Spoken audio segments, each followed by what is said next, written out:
Imagine you are a man who spent his entire life lifting others upward.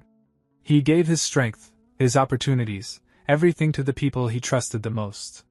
But just when he was about to reach the greatest peak of his life, those same 9 empresses, for whom he had sacrificed everything, joined hands, betrayed him, and left him to die. Fate, however, granted him a second chance. He did not die.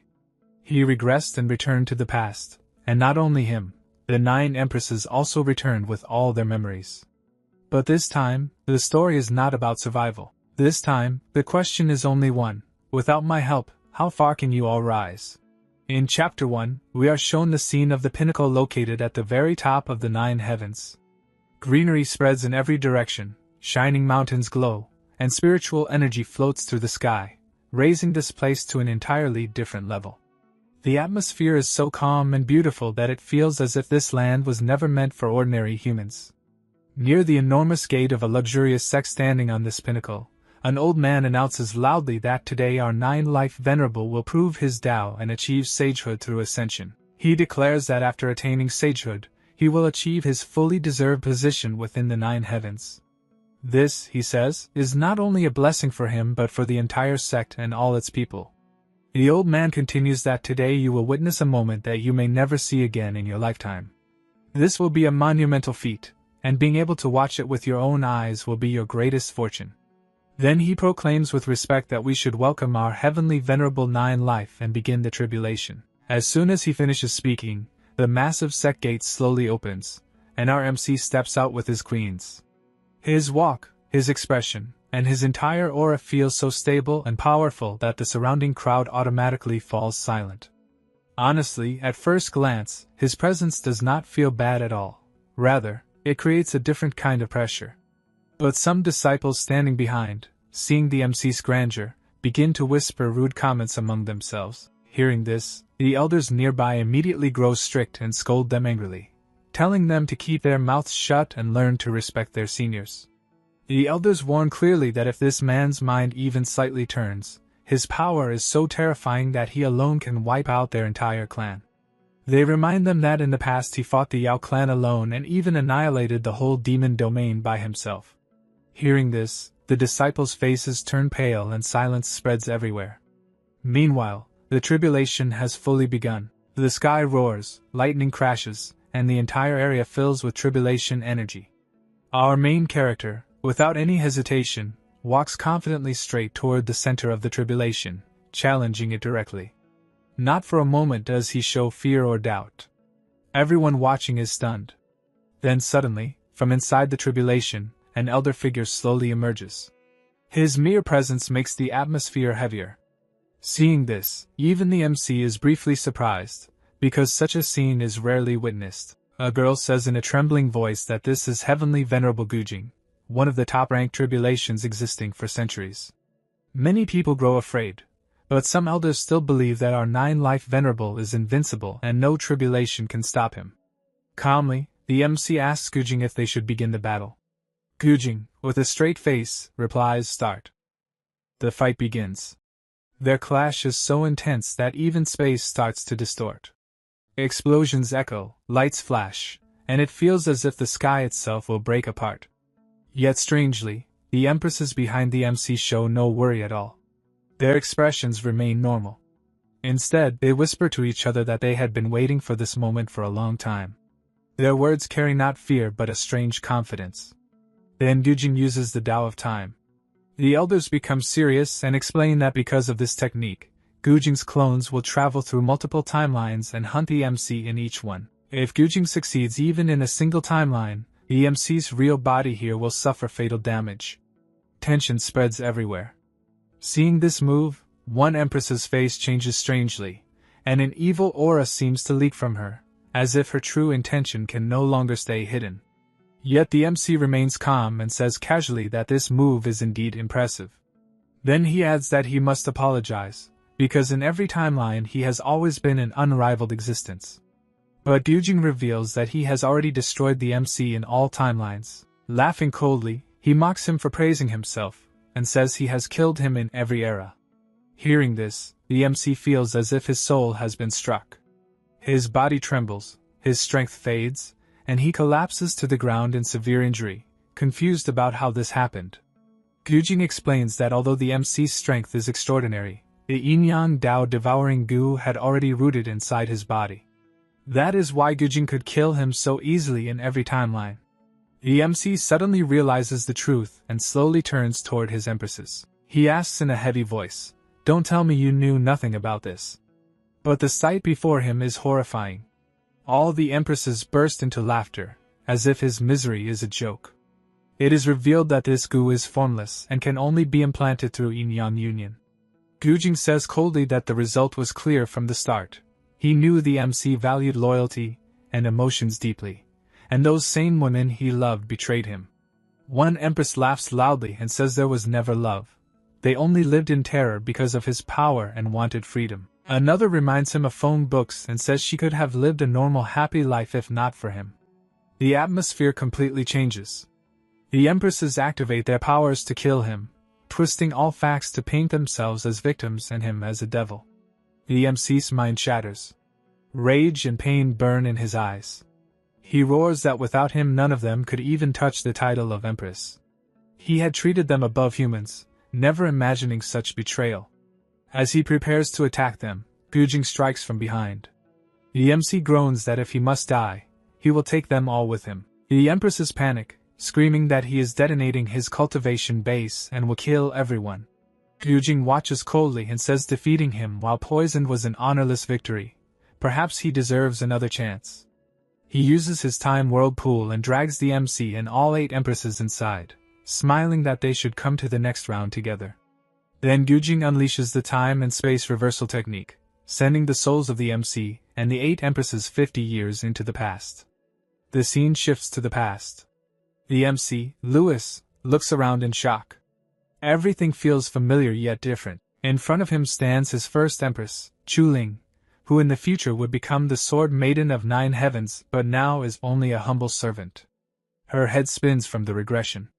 Seeing the MC, she screams in terror, calling him Devil Master and wondering if she has returned to the past. Louis smiles slightly, realizing she has also returned with memories. He thanks Gujing in his heart for the second chance. Then he calmly removes his socks. The sword maiden is confused.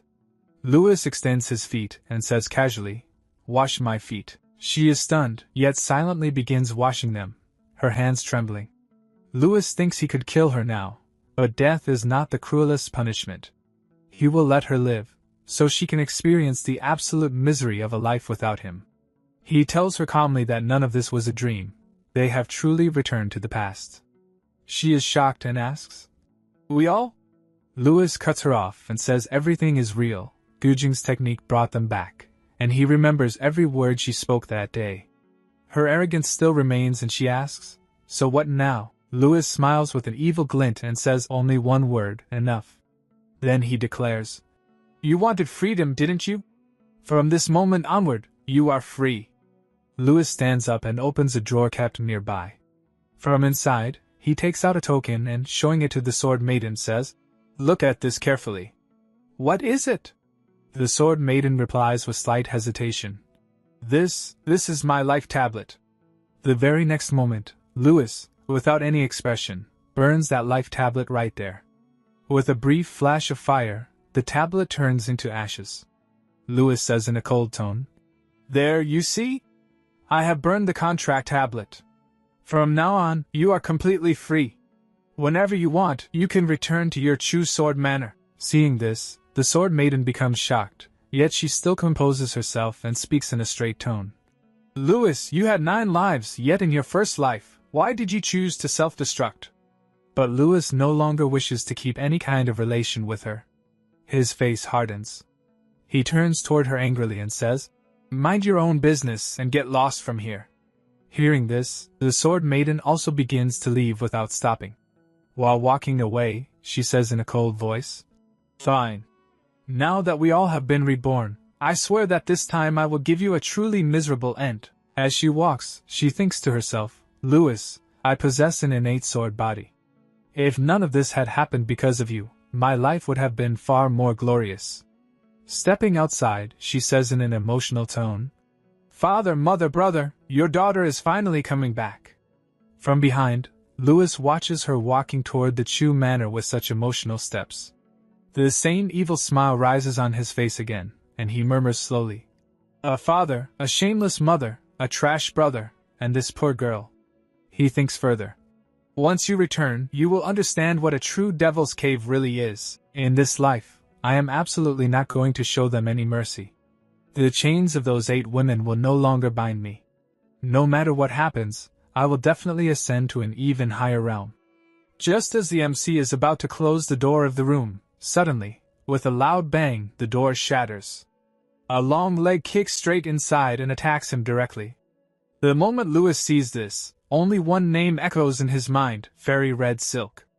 But the next second he corrects himself. No, in this life her name is still Yu Hangling. Then we clearly see that the girl who broke the door and entered is none other than her. Filled with rage, Yu Hangling stands before the MC and shouts his name. Without thinking for even a second, she attacks him and screams, "Today I will definitely kill you!" But Louis's strength is far beyond her level. Without using any technique, he grabs her neck with one hand, lifts her into the air, and hangs her upside down by her own leg. Yu Hangling cannot even understand how everything happened so quickly. Louis slowly moves closer to her and says in a deadly tone, "You still dare to strike at me?"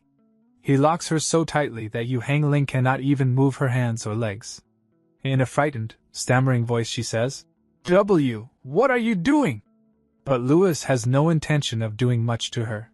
He already knows that this girl's fate ahead is not going to be special either. He says coldly, "Today you will fix my door with your own hands. And if you fail to do so, I will twist your neck and end your life right here." Even though she is completely locked, Yu Hangling still says in a trembling voice, "I refuse. If none of this had happened because of you, I would be with Foamwux right now." Hearing this, Louis laughs lightly and replies, "Then in this life too, if you hope to find him, you will have to give your best try, won't you?" The moment she hears this, Yu Hangling's face tightens. Fear spreads through her entire body and she says while trembling, I will fix it. I will repair the door. Please let me go." But Louis tightens his grip on her neck even more. At that moment Yu Hangling thinks in her mind, "Damn it, even after returning to the past, I am still no match for him." As soon as she completely gives up, Louis throws her to the ground like an insect and says in a harsh voice, "Now get to work. And if I don't find this door fixed when I return, you are finished." Yu Hangling somehow gathers herself and stands up. In anger and helplessness, she shouts at the MC, "Louis, at least in our past life we were Tao companions. How can you treat me like this?" Hearing this, Louis's face remains emotionless. In an ice-cold tone he replies, "That was in the past. In this life, you and I are nothing to each other." Those words hit Yu Hangling like a thunderbolt. Anger, humiliation, and helplessness appear clearly on her face. She has nothing left to say, and the scene changes from here. Now we are shown a beautiful garden area. Colorful flowers bloom all around, the atmosphere is peaceful, and faint spiritual energy flows in the air. Louis walks into this garden. Here, an extremely angelic and beautiful woman is taking care of the plants. This is Bai Xiulong. The moment Louis steps into this place, Bai Xiulong immediately senses him. She looks forward, and Louis respectfully greets her, calling her master. But seeing Louis, Bai Xiulong's expression suddenly changes. She asks directly in surprise, "Why do you have only one life left now?" Hearing such a direct question from his master, Louis hesitates for a moment. Scratching his head lightly, he says, "This disciple's skills were somewhat lacking. During a cultivation session, to force a breakthrough, I merged my 9 lives into one. That is why only one life remains now." Bai Xiulong's anger becomes visible. Looking at him sternly, she says, "I have found a way to suppress the Chaotian power. So forget the events of the past life as just a dream. We will never allow those things to happen again," she adds in a sharper voice. "And if such filthy and treacherous thoughts ever arise in your mind again, I will not hesitate for even a moment to erase your existence from this sect." Louis replies calmly, "This disciple will carve Master's teachings in his heart." Outwardly he appears obedient, but inside he laughs slightly and thinks, Do you really believe you found a method? If I had not transferred the ocean poison into my own body, do you think you could ever have ascended as a Tian Empress? Here we clearly understand that Bai Xilan was also one of the MC's empresses in the past life, now appearing as his master. The scene changes again. The MC is sitting alone on a mountain peak. Looking at the sky and the world below, he says to himself, "No, my cultivation base has fallen back to the 5th stage of chi condensation. It seems I must grind everything from zero again." Then he whispers, "Old friend, are you still with me?" Immediately a system notification opens before him. 3 options appear: cultivation, deduction, enlightenment. A robotic voice echoes, "I am here, host. What do you need?" Hearing this voice, Lewis feels a strange relief. Smiling lightly, he says, "Thank goodness, you came with me too. But wait, do you no longer need energy to operate?" With a soft ding sound, the voice replies, "I have now become the heavenly Tao itself. Why would I need energy?" Lewis nods and says, "True, but as heavenly Tao, haven't you become a bit too ruthless?" He complains, "Was it really necessary to drop the most dangerous top-tier tribulation of all eras on my head?" The calm, merciless voice answers, "Absolutely necessary. After all, you are my host. Preparing the ultimate challenge is my duty." Lewis's face falls. He says dryly, "Thanks a lot." Then taking a deep breath, he says, "Fine, let's begin cultivation." The system ignores his sarcasm and replies casually, "You are welcome." Initiating the cultivation of the 9-life undying heavenly scripture. The scene shifts to the Sword Maiden. Outside the Chu Sword Manor, long stairs appear. The exhausted Sword Maiden climbs them step by step. Every stair feels like a test, yet somehow she reaches the top. Standing before the manor, she says breathlessly, "Father, Mother, I have returned." Her eyes become moist, believing everything will be fine now. But the guard at the gate sees her and becomes shocked. He thinks, "Is this really the eldest miss? Why has she returned?" He blocks her path and shouts harshly, "Where did this beggar crawl up from? Trash like you has no place in the Chu Sword Manor. Get lost." The Sword Maiden becomes confused and says, "I am not a beggar. I am the eldest miss, Chu Ling." Seeing she does not retreat, the guard draws his sword and yells, "Shameless rat! How dare you disguise as the eldest miss?" Suddenly Chu Ling grabs the blade with her bare hand and says emotionally, "Chu Si, look at me carefully. I am Chu Ling. You used to carry me in your arms and buy me candies, remember?" But the guard shakes her hand off and shouts, "You don't have the blood of the Chu family. Why did you come back?" Inside he panics, thinking she barely escaped that devil's den. Why return to throw herself into the grave again? Chu Ling cries that though not biological, her parents treated her as true flesh and blood. Hearing this, another guard realizes the truth and shouts, This really is the eldest miss. Chu Ling has returned." Chaos spreads in the manor. The manor lord, her so-called father, rushes out with fake concern, followed by his wife. Chu Ling runs and hugs her father, crying, "Father, I am back." Her mother wipes her tears with false affection and asks where she was. Chu Ling says she was held hostage by the Great Tao sect and escaped secretly. At that moment the man arrives and seeing Chu Ling, his legs tremble. He thinks in relief, "Thank goodness, my scapegoat has returned. Now I will survive." This man is Chu Sifei, Chu Ling's elder brother. The scene shifts to Chapter 2 and back to Lewis. He cultivates with full concentration. We are told this is the first heaven, the weakest world, divided into many realms: prenatal, postnatal, chi gathering, origin core, shattering, infant void, refining, and Tao integration. With past life experience, Lewis cultivates for 15 days and reaches the 9th layer of chi refining, then begins origin core formation. But suddenly he feels something wrong. His chest grows heavy, breathing falters, and he coughs blood. He mutters, "What is happening? Only half of my chi is helping core formation, the rest feels like stone." After analysis, the system announces, "Celestial rigidity poison detected inside your body." Lewis grits his teeth, realizing those women not only used the Inyan goo but also planted this poison as insurance so he could never rise again. But his eyes turn cold and he says, "They don't know. I still have one trump card left." He asks the system for a method. The system replies that after breaking through to origin core and converting true chi into true essence, the poison will dissolve. Lewis remembers that in the past he created a perfect return to origin pill which could force the breakthrough. But that pill was gifted to Yahello in the previous life. His fists clench. In this life, nothing like that will happen. Suddenly movement appears in the sky. A giant crane announces that Yahello has reached chi gathering perfection in just 1 month and 17 days, breaking the sect record. As a reward she receives a bottle of supreme grade return to origin pills.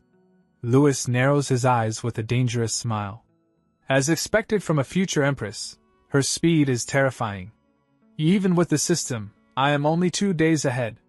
Without wasting a second, he leaps down from the peak. The system asks, "Host, where are you going?"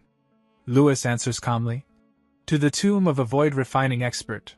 I am going to reclaim the return to origin pill that rightfully belongs to me." After this, our scene changes. Now we are shown the inside of an ancient tomb located in the middle of a dense forest, about 500 kilometers away from Trade Dao. The air in this place feels heavy, and an eerie silence is spread in every direction. Walking through the depths of this same tomb, Yahello has already arrived there. As she steps inside, she thinks to herself, "According to the memories of my previous life, people are going to discover this place only after 1 full month. That means right now, I am completely alone here." Showing full confidence, Yahello enters a cave. She opens the door lying in front of her and begins to move forward through a narrow passage. While walking, only one thought circles inside her mind, that the most precious treasures of this place are hidden right here. She thinks that among these treasures is a fragment of the 9 lives and dying heavenly scripture, and along with it, a perfect return to origin pill. Moving ahead with fast steps, she finally reaches in front of those treasures. First, she picks up the 9-life heavenly scripture and, smiling with great happiness, says, "Senior brother, this time I am 1 step ahead of you." But the moment she opens the scripture and looks inside, her eyes remain wide open in shock. In the very next second, her entire face turns pale. She falls into complete disbelief. We are shown that inside that scripture, written calmly and lovingly in Lewis's handwriting, are the words, "Bitch, you are too late." And not only that, along with it, there are peacefully drawn golden sketches as well. Seeing all this, Yahello's voice begins to tremble. Stammering, she says, This. Suddenly, in furious anger, she throws the book onto the ground and screams, "Lewis, you son of a bitch!" The moment the book hits the floor, dozens of yellow-colored golden laser lights activate inside the entire tomb and surround her from all sides. Seeing this, Yahello becomes completely terrified. Looking upward, she shouts loudly, "Lewis! Let me get out of here!" But no matter how much she screams, there is no one there to hear her voice. The tomb remains utterly silent. After this, our scene changes once again. Now we are shown the scene 3 days later. We see Yahello, filled with extreme anger, coming straight toward the MC's house. Without stopping, she barges inside and kicks the door open. The moment she enters, she yells, "You! Get your backside out here!"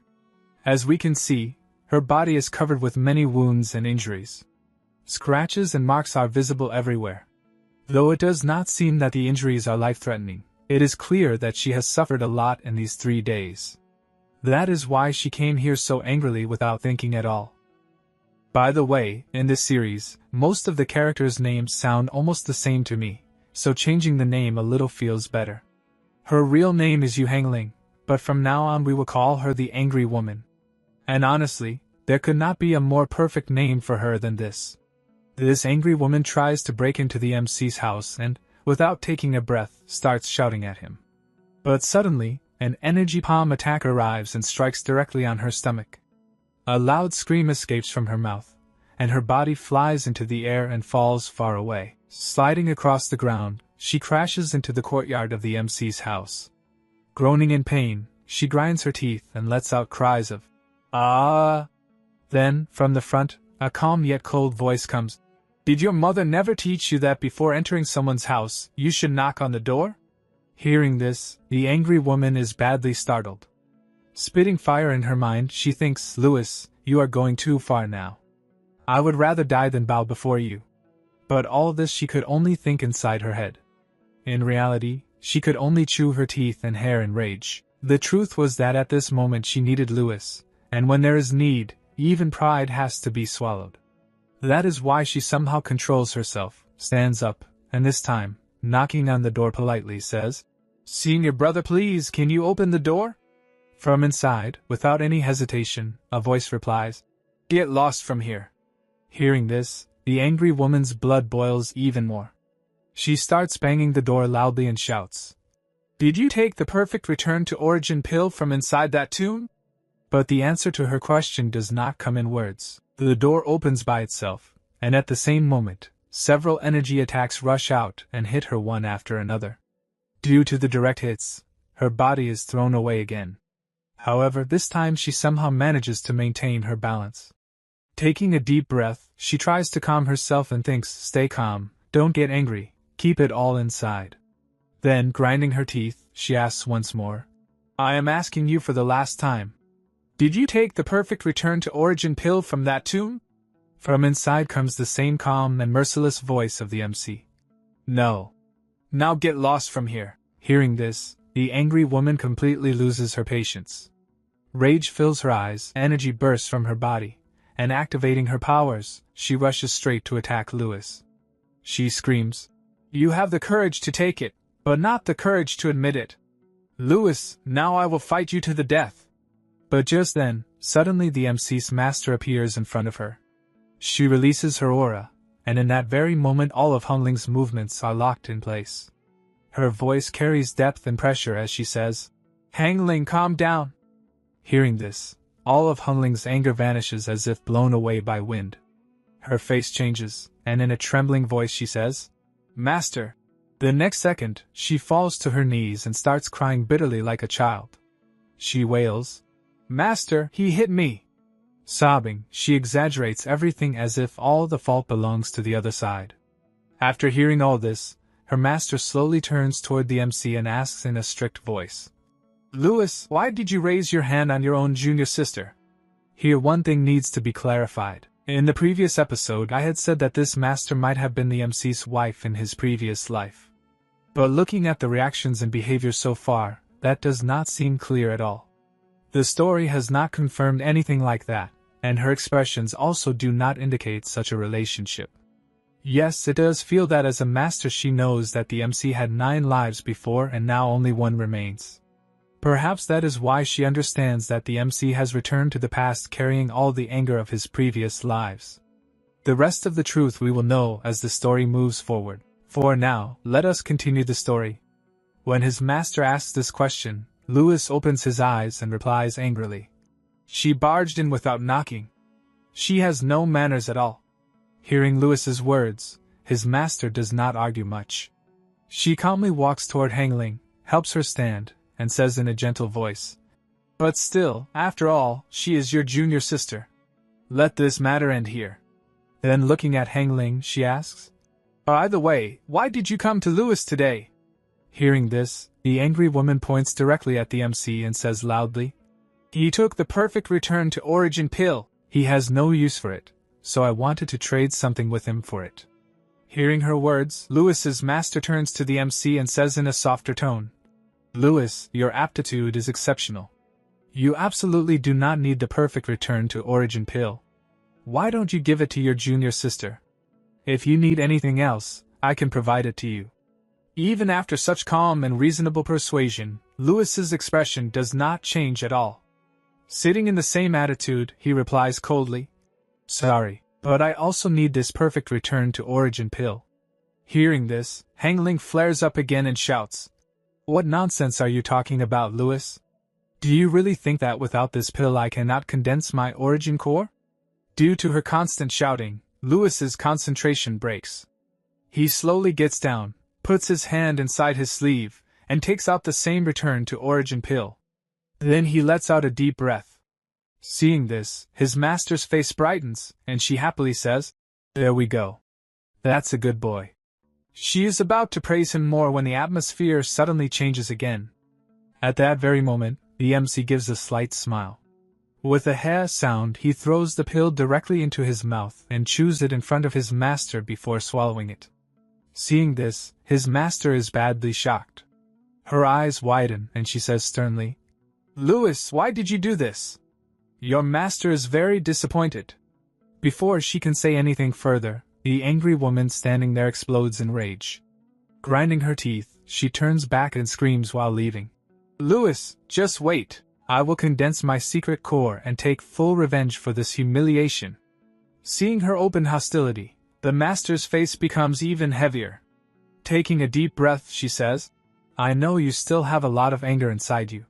But was it really necessary to go this extreme?" With this disappointed expression, the scene changes. Now we are shown the scene of the Sword Manor. Here the Sword Maiden is sitting comfortably while someone is feeding her with a spoon.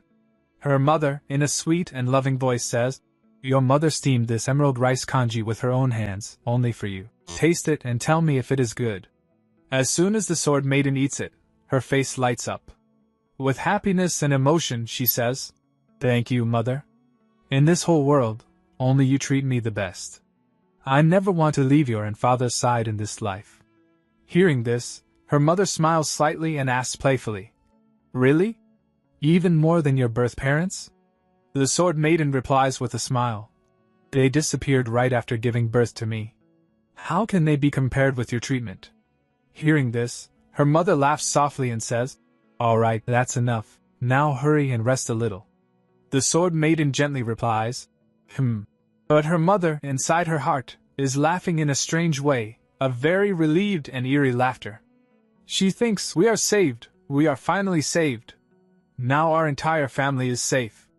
On the other side, the Sword Maiden suddenly begins to feel extremely sleepy.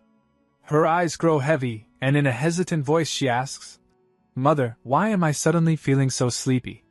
Then her mother slowly turns back with the same sweet yet cold voice and says, "If you feel sleepy, just sleep a little." The moment she says this, the Sword Maiden loses control over her body. Overwhelmed by drowsiness, she cannot even hold herself and collapses onto the bed. Holding her head in pain, she thinks, "Today everything feels so strange. Why am I feeling such strong sleepiness? This uncomfortable feeling has never happened before." Forcing herself, she releases her aura and commands internally, "Circulate Great Lotus Sword Scripture. Tell me what is wrong with my body." But the moment she sees the result, her heart sinks. She trembles in shock. "Have I been poisoned? How is this possible? Could it be because of the emerald rice congee?" Just then, a knock comes at the door. A voice asks, "Have you already fallen asleep?" Confused and scared, she immediately lies down, pulls the blanket over herself, and pretends to be deeply asleep. The door slowly opens. Her mother enters with 3 other people. This time her voice holds no sweetness. In a cold, heavy tone she says, "Good. The poison has started working. Now we can begin our task." One of the 3 steps forward. It is none other than the Sword Maiden's own brother. Smiling at his mother, he says, "Mother, you are truly as impressive as people say. The older the ginger, the spicier the spice." Mother and son both stare at the Sword Maiden with deadly eyes. The mother says coldly, "Come, lift her and deliver her to our old ancestor." The brother laughs frighteningly. But they have no idea that the Sword Maiden is still conscious. She hears everything clearly. Every word pierces her heart like a knife. Hearing such horrifying things from her own mother and brother shatters her completely. Tears flow silently from her eyes. She cries inside, screams inside, but her body betrays her. At that moment she realizes, the home she believed was the safest place in the world has become the most dangerous cage of her life. We are shown that 2 servants were carrying the Sword Maiden and moving forward in one direction. And right behind them, the entire family of the Sword Maiden was also walking along. Just then, the Sword Maiden's father calls one of the servants and asks him, "Did you take care of Chuzi?" This Chuzi is the same guard who had stopped the Sword Maiden from entering at the beginning. The servant replies, My lord, we have completely taken care of Chuzi and his family. Not a single survivor remains. Hearing about that servant, the main lord's eyebrows rise in irritation, and he says coldly, Excellent. I never even imagined that a mere servant could ruin my grand design. Then, snorting angrily, he looks sideways at his son and says, If she had not suddenly run back here to end her own life, you would have been the one offered in the sword's sacrifice. Your life was spared this time, so take this as a lesson. Stop wasting your days in alcohol and indulgence, and use your brain for once. But there is a saying, like father, like son. His son blows away all his father's expectations into thin air and, breathing in relief, says, Yes, father, I was wrong. I promise from now on I will cultivate properly with full effort. These people had no idea that the Sword Maiden was hearing all their words clearly. Listening to them say that she had returned only to lose her life, she begins to cry bitterly inside. She realizes that she had been raised only to be used as a sacrifice for this very purpose. Then, from behind, her brother looks at her with drooling eyes and, with a dark expression, says, Since she is going to die anyway, why don't I have a little fun with her first? I will only take half an hour. But instead of slapping him in anger, his father merely grabs his ear and pulls it hard while shouting, What kind of filthy nonsense are you speaking? If nothing else, she is your sister in name. Don't throw the reputation of my Chu Sword Manor into the trash. Groaning in pain, the son replies, Dad, it hurts. Besides, she is just the child of 2 dead slaves. Sharing a name does not make us blood relatives. Hearing this, the Sword Maiden receives another massive shock. Trembling inside, she thinks, So you people murdered my biological parents as well? Just then, the Sword Maiden's mother approaches her father with a smile and says, Come on, she is going to die anyway. Why not let our son stay with her for 1 hour? Her father looks at her sharply and replies, Absolutely not. We cannot delay the old ancestor's sword refining even for a moment, or our entire family will face his wrath. Seeing even her so-called mother speaking such vile words, the Sword Maiden feels an unbearable rage rising inside her. She thinks, I treated her like my own mother my entire life, and yet she can say such disgusting things about me. Regret floods her heart, and she whispers in her mind, Louis, is this the truth you were trying to protect me from? Is this the reason you never allowed me to return home? She begins to remember scenes from her past, scenes that once never felt painful but had now turned into poison. She recalls the days when she was training dangerously with Louis, training so harsh that many times her life was truly at risk. Covered in sweat, blood, and pain, she had begged him trembling, Young master, I beg you, please let me go. I miss my parents so much. At that time Louis had looked at her and smiled slightly, but there was no humor in his eyes. Comforting her, he had said, They are not even your biological parents, then why are you in such a hurry to go back? Hearing this, the Sword Maiden had puffed her cheeks in anger, turned her face away stubbornly, and said, They treat me better than even my birth parents ever would. Seeing her sulk like that, Louis had laughed softly and replied, All right. Just wait until I finish refining that sword. After that, I will personally take you back home. She had come close to him and said in a sweet voice, Young master, what nonsense are you saying? What kind of sword takes so long to refine? You are definitely trying to coax me like a child to keep me here. Then the scene shifts.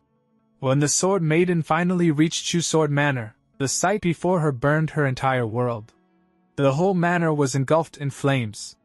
Smoke everywhere, screams, the stench of burning wood. Her legs had given up, and she had collapsed on her knees crying, Dad! Mom!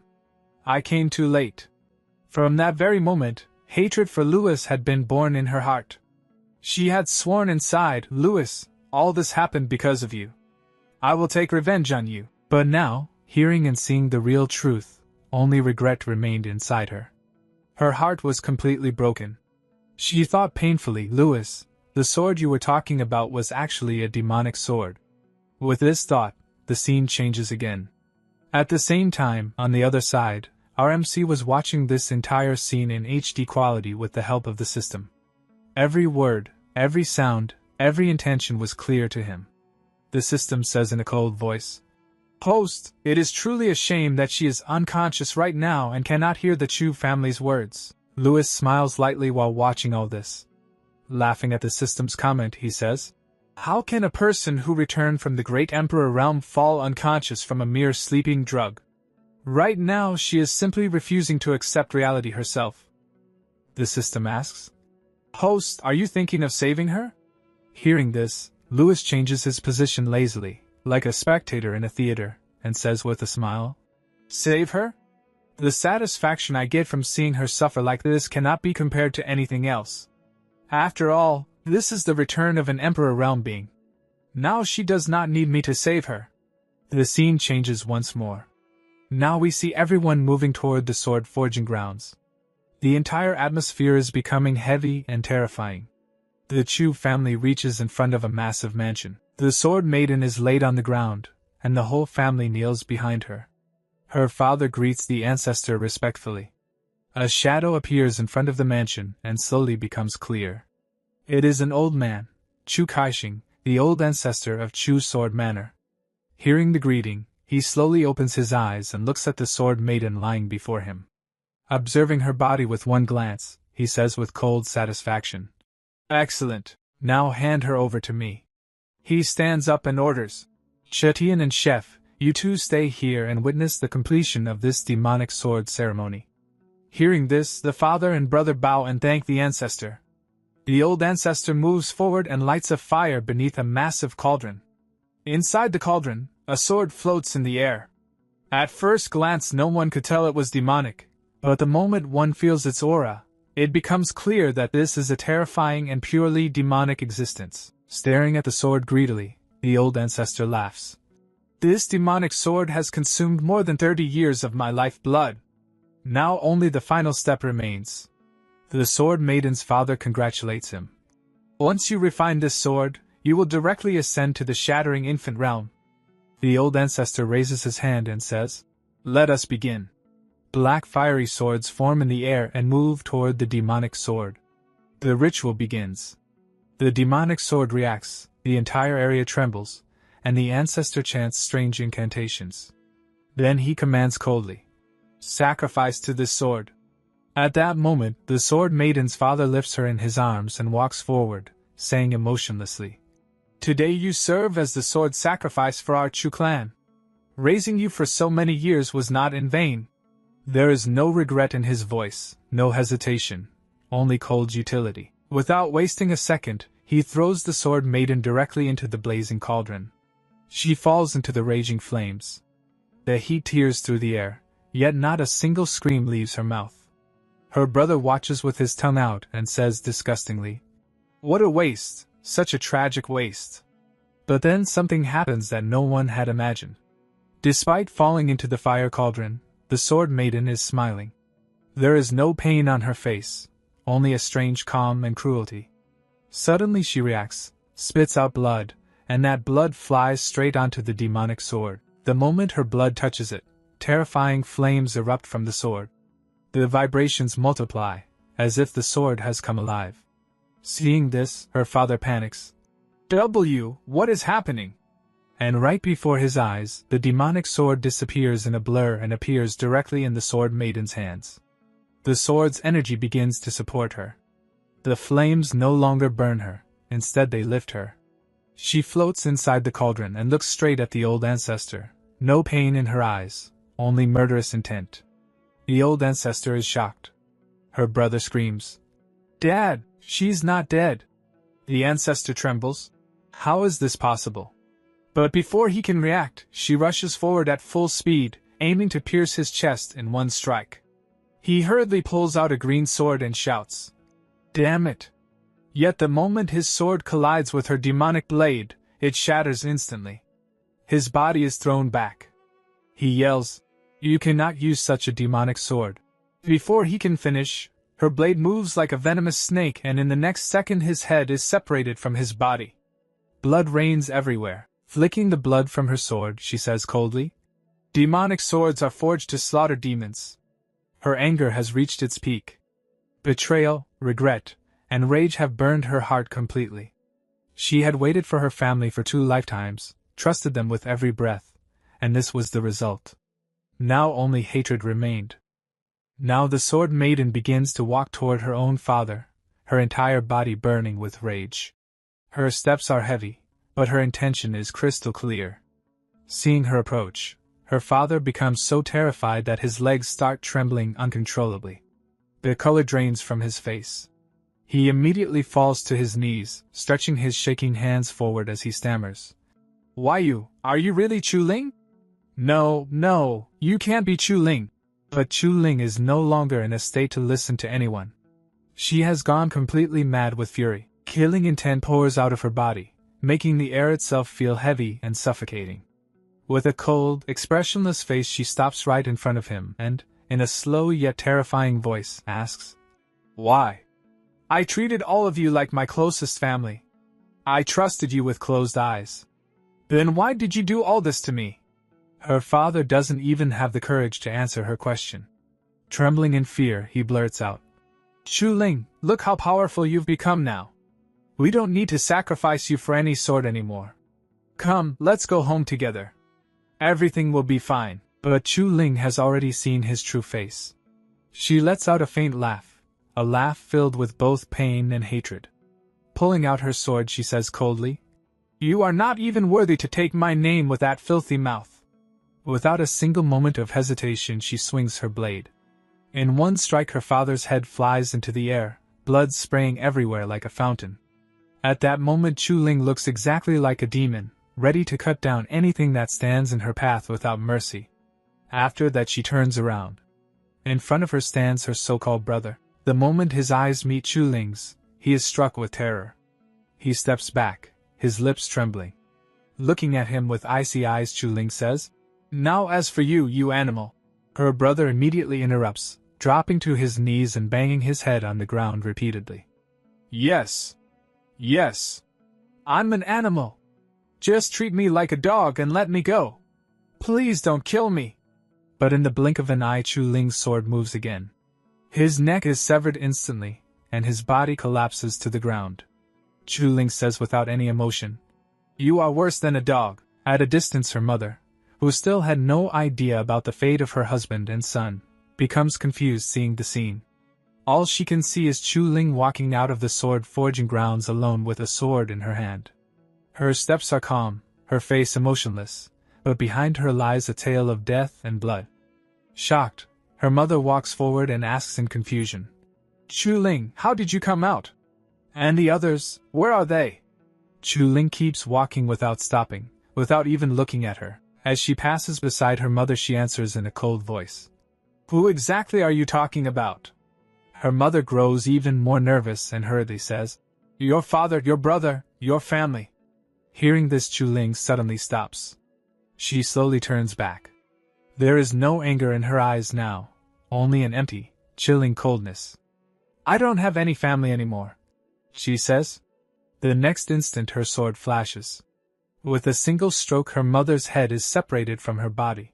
Blood scatters into the air, but this time there is no hatred or rage on Chu Ling's face, only a lifeless calm. In a flat voice she says, Why don't you go and join them? Without looking back even once, she walks ahead and declares coldly, Every single person of the Chu family deserves to die. The scene changes. The entire Chu family territory is shown. A sword pierces violently into the ground. As the camera rises, we see that Chu Ling has slaughtered every single person of the clan. Old, young, servants, guards. No one survived. After such a long massacre, Chu Ling is completely exhausted. Her body is wounded, clothes torn, covered in blood and dust. She kneels on the ground using her sword for support, breathing heavily, hands trembling. All of this is being watched live by our MC through the system. Seeing the sight, Lewis nods slightly and says, Not bad. She didn't leave a single soul alive in Chu sword manner. She didn't even spare the chickens. Stretching his hand lazily, he adds, All right, close it now. He is just about to relax on his bed when the system asks, Host, won't you continue watching?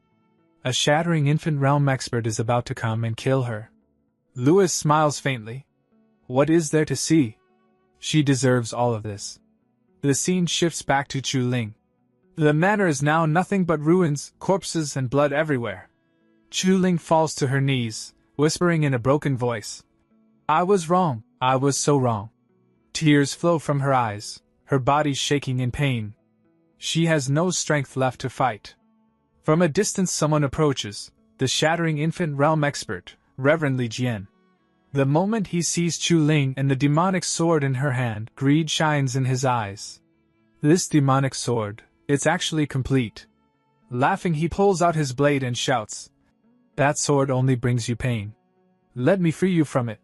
He attacks at full speed, but Chu Ling barely tilts her sword, offering almost no resistance, as if she has already accepted death. Yet Li Jian suddenly stops his blade near her neck, noticing she hasn't reacted at all. No fear, no hope, nothing. He laughs madly. Just as I thought, she has completely lost her mind. But at that very moment Chu Ling moves. With a single block she releases an overwhelming force that blasts Li Jian away, tearing his clothes and throwing him to the ground.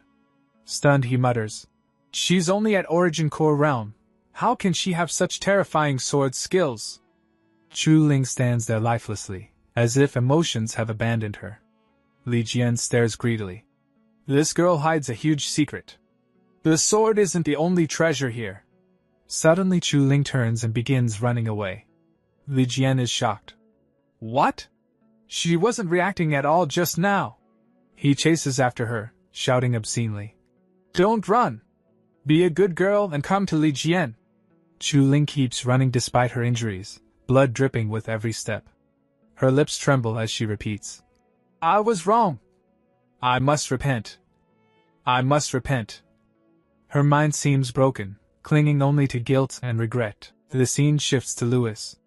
Outside, the furious woman Hang Ling is banging on his door, screaming accusations. Louis sits calmly in meditation. The system asks, Host, she is insulting you so badly. Will you just listen? Without opening his eyes, Louis replies, Block my ears. I must focus on cultivation. Nothing will stop me from achieving sagehood. Later, Hang Ling's master arrives and scolds her, revealing how Louis refined every treasure for her countless times. Hearing this, Hang Ling is shaken, but still refuses to apologize. Her master angrily sends her to the back mountain to reflect. Finally, the scene changes again. Barefoot and wounded, Chu Ling climbs the stairs toward Louis's mountain, leaning on her demonic sword. There is no hatred left in her eyes, only exhaustion and regret. Looking toward Louis's courtyard, she whispers softly, Great Tao. She stands there trembling, breathing heavily, staring at the place as if realizing for the first time everything she has lost in her life. At that moment, someone noticed Chu Ling standing there and cried out in shock. Who goes there? Before anyone could react, Chu Ling's strength gave out. She collapsed to the ground and fainted. Yet, just before losing consciousness, she murmured weakly, Bailon Peak. Lu Yi. I am Ling. The female disciple rushed toward her in alarm, but a sharp voice suddenly stopped her. Stay your hand, fellow Taoist. When the female disciple looked up, she saw Li Jian descending from above. He landed gracefully and said, Fellow Taoist, I have hunted this vile creature to this very spot. I mean no disrespect to the majesty of the great Tao sect. I shall remove this trash immediately. Li Jian stretched out his hand toward Chu Ling, but the female disciple instantly drew her sword and blocked his path. Not so fast. Since she invoked the name of one of my sect members, I intend to return and verify it. If he claims not to know her, only then may you take her away. She turned to another disciple and ordered, Keep a close watch. Do not let him take her before I return. The disciple nodded. Understood. At Bailon Peak, the female disciple stood outside Lu Ye's room and called out loudly, Junior brother Lu Yi! A woman claiming to be Chu Ling has collapsed outside the mountain gate. She is being hunted and is gravely injured. Do you know her? From inside, Lu Yi asked coldly. Who? The disciple replied. Chu Ling. After a brief silence, Lu Yi answered in an icy tone. I don't know her. The female disciple responded. Since junior brother does not recognize her, we shall not intervene. Lu Yi repeated firmly. I said I don't know her. Understood. Farewell, she said before leaving. Inside, the system asked Lu Yi, Does Master truly intend to leave her to die? Lu Yi replied calmly. Have you forgotten how she treated me in my past life? Besides, she isn't going to die. Outside the gate, the female disciple returned to Li Jian and informed him. I have verified the matter. My sex disciple does not know her. You may take her away. Li Jian sneered. Just as I thought. The Great Tao sect is a pillar of the righteous path. How could it possibly associate with a demoness like her? He stepped closer to Chu Ling and said, I shall remove her at once, lest she sully your noble grounds. But just as his hand was about to touch her, an invisible force struck, freezing his arm solid. Li Jian roared. Who dares? A powerful figure appeared. It was Bai Qiulan, her expression cold with anger. Stay your hand! The surrounding disciples immediately dropped to their knees. Greetings, Marshal and Bai Qiulan declared firmly. You cannot take her away. Li Jian clenched his fists in fury. The magnificent Great Tao sect reneging on its word? That is hardly the conduct of a righteous faction.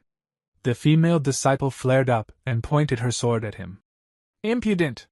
Do you wish to find out just how sharp the Great Tao sect's swords are? Li Jian drew his own blade with a cold laugh. My sword is none too dull either. The female disciple prepared to strike. In that case, but before she could move, Bai Qiulan attacked from behind, instantly freezing Li Jian's entire body. She said in an indifferent tone, Dispose of the corpse. I will take this woman back to the sect. Bai Qiulan carried Chu Ling to another residence, and urgently said to her senior sister, Senior sister, please save Chu Ling. She laid Chu Ling onto the bed. The girl looked terribly wounded.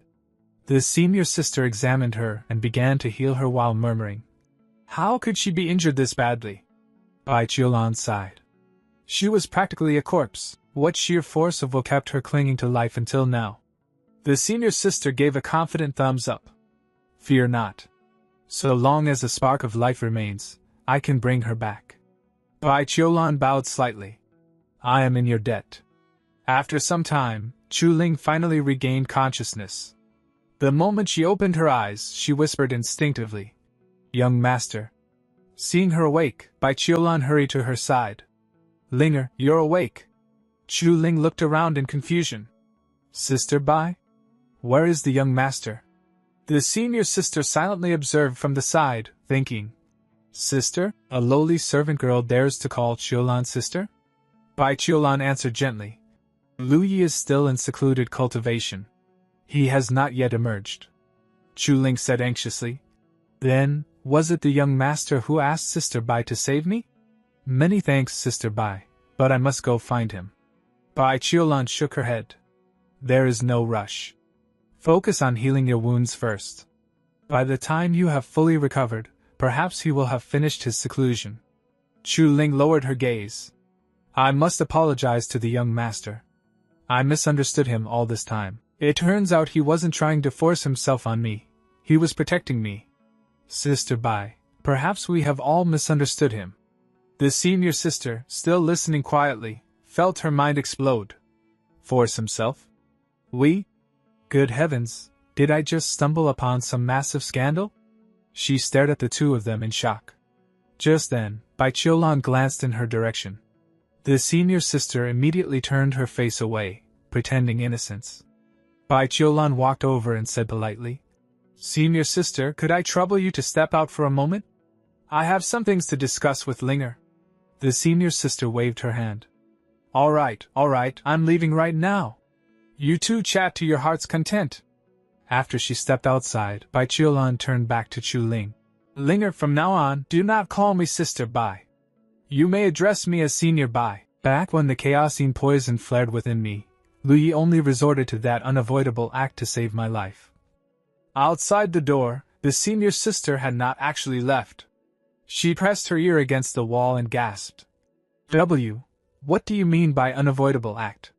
But Bai Qiulan noticed her eavesdropping and immediately used her power to place a sound barrier around the room. The senior sister blinked in confusion. Huh? Why can't I hear anything now? Damn it. Just what kind of earth-shattering scandal was that? To think she'd actually blocked me out. Chapter 7 opens at midday on Bailing Peak.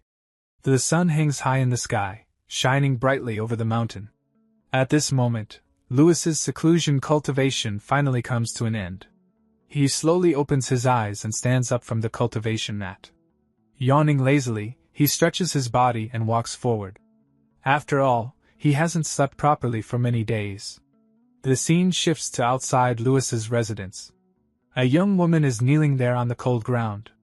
It is Chu Ling. She sits upright on her knees, unmoving, her expression calm yet stubborn. It is clear she has been sitting here for a very long time. Inside Louis's mind, his system reacts. The system informs him that she has been waiting outside for an unusually long period and asks whether he wants to go out and check on her. Louis's face shows no emotion at all. He replies coldly that there is no need. He says he has not forgotten what she did to him in his previous life. The moment Chu Ling comes to his mind, a single image flashes before his eyes. Her face. That cruel, evil smile. The smile she wore when he was dying. Louis clenches his fist slightly. He thinks that anyone who can betray once can betray again. Women, in his eyes, only slow down cultivation. In this life, cultivation is the only thing that matters to him. Nothing else is important. Outside the house, Chu Ling continues kneeling. Her legs are numb, her body exhausted, yet she does not move. Inside her heart, she speaks silently. She believes in young master. She believes that if she endures sincerely and keeps waiting, one day he will forgive her. Her resolve does not waver. The scene changes. Now we arrive at Crimson Cloud Peak. Within the territory of the Great Tao sect, there exist 9 main peaks and 72 minor peaks. Bailing Peak and Crimson Cloud Peak are both among them.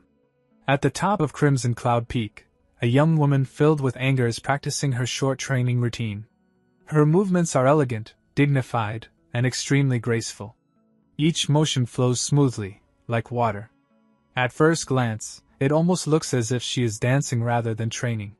With every step and turn, even the surrounding wind seems to follow her movements, swirling gently around her body. Whether these movements contain true killing power or not is unclear. She looks beautiful, majestic, yet dangerous. She is not alone. From behind a large rock, someone is secretly watching her. It seems she has unknowingly gained herself a stalker. A shy-looking young man. His name is Ling Wuxiang. Most people simply call him Ling. Ling is completely mesmerized. He watches her movements without blinking, his mind utterly captivated. Somehow, even her anger appears beautiful to him. Just as he is about to think further, a sharp sound cuts through the air. A flying sword suddenly shoots toward his hiding place and slams directly into the rock in front of him. Ling gasps in shock, letting out an involuntary sound. The young woman stops her movements and speaks calmly, her tone unusually composed. She asks who is hiding there. Ling hesitates for a moment, then steps out from behind the rock. At the same time, the woman leaps forward with a light movement and lands right in front of him. Ling hurriedly brings his fists together and greets her. He introduces himself as Ling Wuxiang, addressing her as junior sister Hang Ling. He explains that he is the newly inducted head disciple of Crimson Cloud Peak. Even though Hang Ling's face looks irritated and sharp, in Ling's eyes, she looks unbelievably beautiful. Hang Ling speaks again, her voice surprisingly soft. She says she knows his name. Inside her mind, memories surface. She recalls hearing this name long ago. When senior brother Louis refused the position of Holy Son of the Great Tao sect, this man inherited that role. In the future, he ascended all the way to the 8 heavens. And in the end, he died while fighting within the dark turmoil.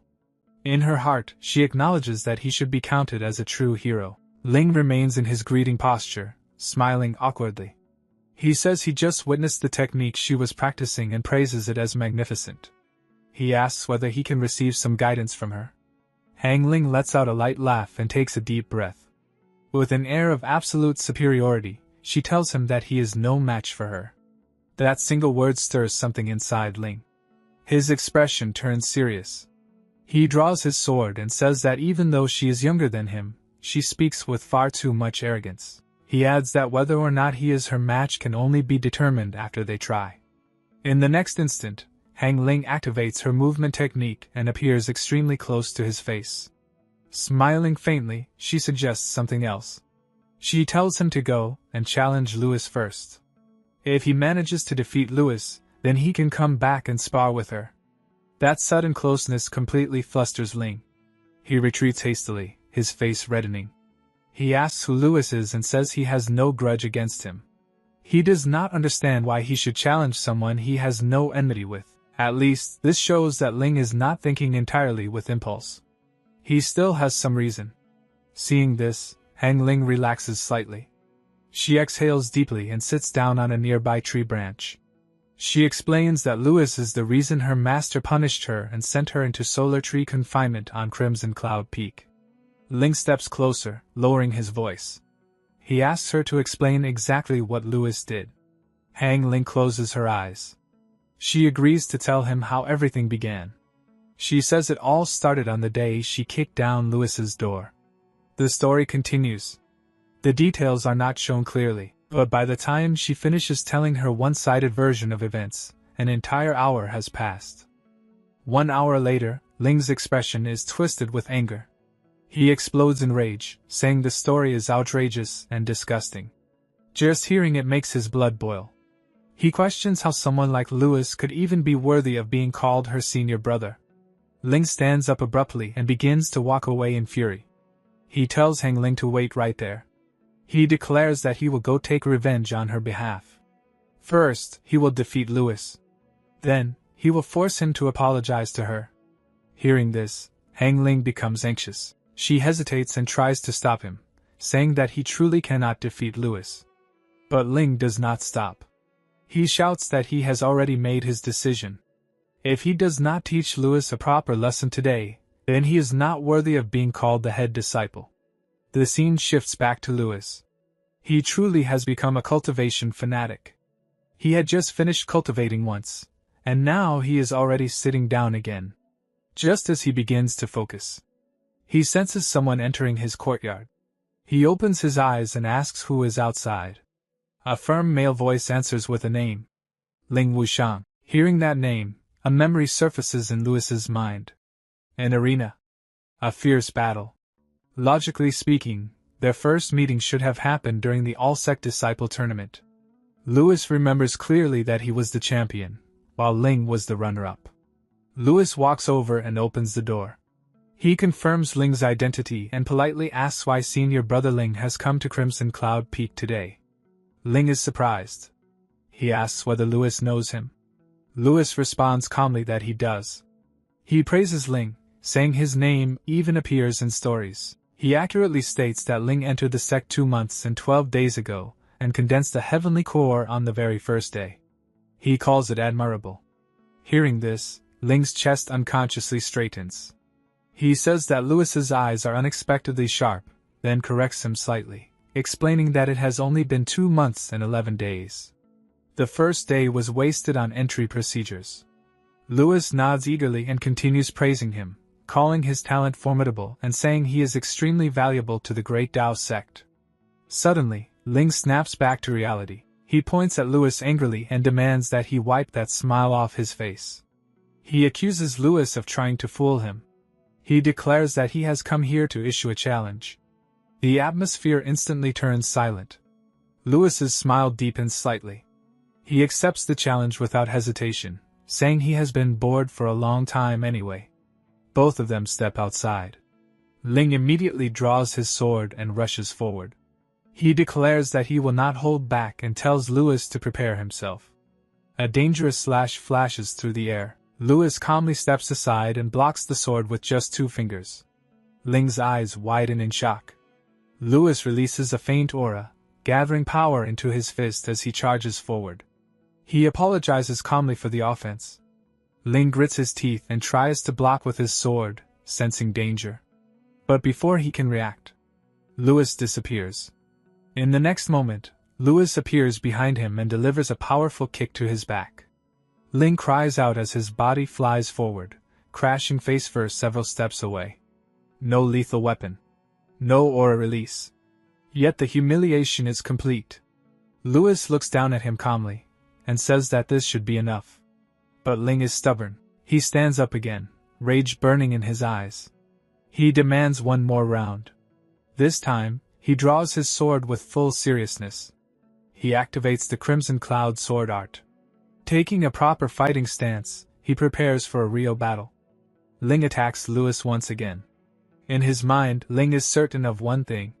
This time, Lewis will not be able to dodge. But that thought is nothing more than an illusion. In the very next movement, Lewis passes straight by Ling's side. Effortlessly. Casually. The attack misses completely. Ling's eyes widen in disbelief. He cannot accept what just happened. His breathing becomes uneven, a trace of panic appearing on his face. Before he can even react, Lewis's fist is already rushing toward him. Lewis speaks calmly. Look carefully. I will only demonstrate this once. Lewis's arm shoots forward like lightning. In an instant, his hand clamps onto Ling's collar. Ling's pupils shrink. He blurts out instinctively that Lewis is far too fast. But before his words can finish, Lewis grabs him by the collar and spins violently, throwing him away like a rag doll. At the same time, a crimson-red aura bursts out from Lewis's body. On the other side, Ling stabs his sword into the ground. His feet scrape across the surface as he slides backward, barely managing to stabilize himself. Lewis then stands upright, calm and dominant, like a true Sigma male. He looks at Ling and asks casually how was that, and whether he still wants to continue. Ling is clearly shaken now. Sweat drips down his face. His voice trembles slightly as he admits that in terms of skill, he is inferior, but his comprehension ability is strong. Lewis tilts his head slightly. Oh? What does senior brother mean? Ling suddenly launches another attack. He shouts that he has already comprehended the second form of the Qixia sword art. His sword slashes forward, tearing through the ground as the attack surges toward Lewis at terrifying speed. Cracks spread across the earth. Dust flies everywhere. Yet Lewis remains standing calmly. He simply watches the attack approach. Then, in a serious tone, he speaks. Senior brother indeed has good perception. In the next moment, Lewis swings his hand like a blade. His palm cuts through the air. The incoming sword attack is shattered instantly. Completely destroyed. Seeing his strongest move erased so casually, Ling is utterly shocked. Cold sweat pours from his body. His eyes remain wide open. He cannot say a single word. Lewis lowers his head slightly. He extends his hand forward in greeting and asks whether they can end it here. Ling takes a deep breath. He bows his head and returns the greeting. He admits his defeat. He acknowledges that Lewis is far stronger, and says that Lewis's future achievements will inevitably surpass his own. Lewis smiles faintly. He tells Ling not to worry. In the future, if anyone asks, he will say that he fought senior brother for 10 rounds and barely achieved a narrow victory. Hearing this, Ling laughs loudly. He praises Lewis as a good person and says he will remember him. He then turns around to leave, bidding farewell and saying they will meet again. Just as Ling is walking away, Chu Ling suddenly runs over in a hurry. She is here to see Lewis. She calls out happily, saying that senior brother has finally come out. Ling turns his head toward her. Inside his mind, a thought appears. Are there really so many beauties on Bailing Peak? Lewis, however, has no intention of meeting Chu Ling. Without hesitation, he shuts his door. The sound echoes in the courtyard. Chu Ling freezes on the spot. She stands there silently, completely stunned. Slowly, she kneels down again. Her face is filled with sadness. She asks softly why senior brother closed the door again. Ling walks over and speaks to her. He tells her that a woman's dignity is precious. There are plenty of fish in the sea. Since Lewis is unwilling to see her, why should she cling to a single tree? Chu Ling's regret deepens. Her eyes redden as she begs softly, asking whether senior brother cannot just open the door and look at Ling at once. Ling tries to ignore the situation. He turns around and walks away. Letting out a deep sigh, he thinks to himself that it is a pity. She is pretty, but unfortunately blind. He, Ling Wushang, is so dashing and handsome, yet she actually turns a blind eye to him. The scene shifts. Back on Crimson Cloud Peak. The angry young woman is still practicing her sword. Ling arrives. He tells Hang Ling that he lost. Hearing this, Hang Ling looks at him and smiles faintly. She says she already told him that he could not defeat Lewis. Ling sits down on a piece of wood. He admits that Lewis is actually quite a decent person and not as terrible as she described. Hang Ling places both hands on her waist and snorts. She says that Lewis treats men well enough, but with women, that is not necessarily true. Ling raises an eyebrow and asks whether she understands Lewis that well. He mentions that he just saw a young maiden kneeling before Lewis's door, yet Lewis kept the door shut and refused to come out. Hang Ling is startled. A maiden? She asks what she looked like and what her name was. Ling replies that she was very pretty. He recalls hearing her call herself Ling or something similar. Hang Ling's heart trembles. Chu Ling. She actually came back.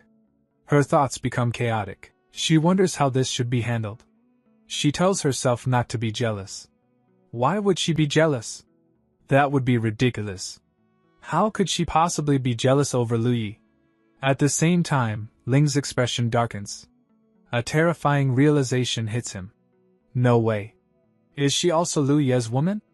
Then don't blame him for not knowing how to cherish jade and pity fragrance. Ling suddenly stands up. He challenges Hang Ling.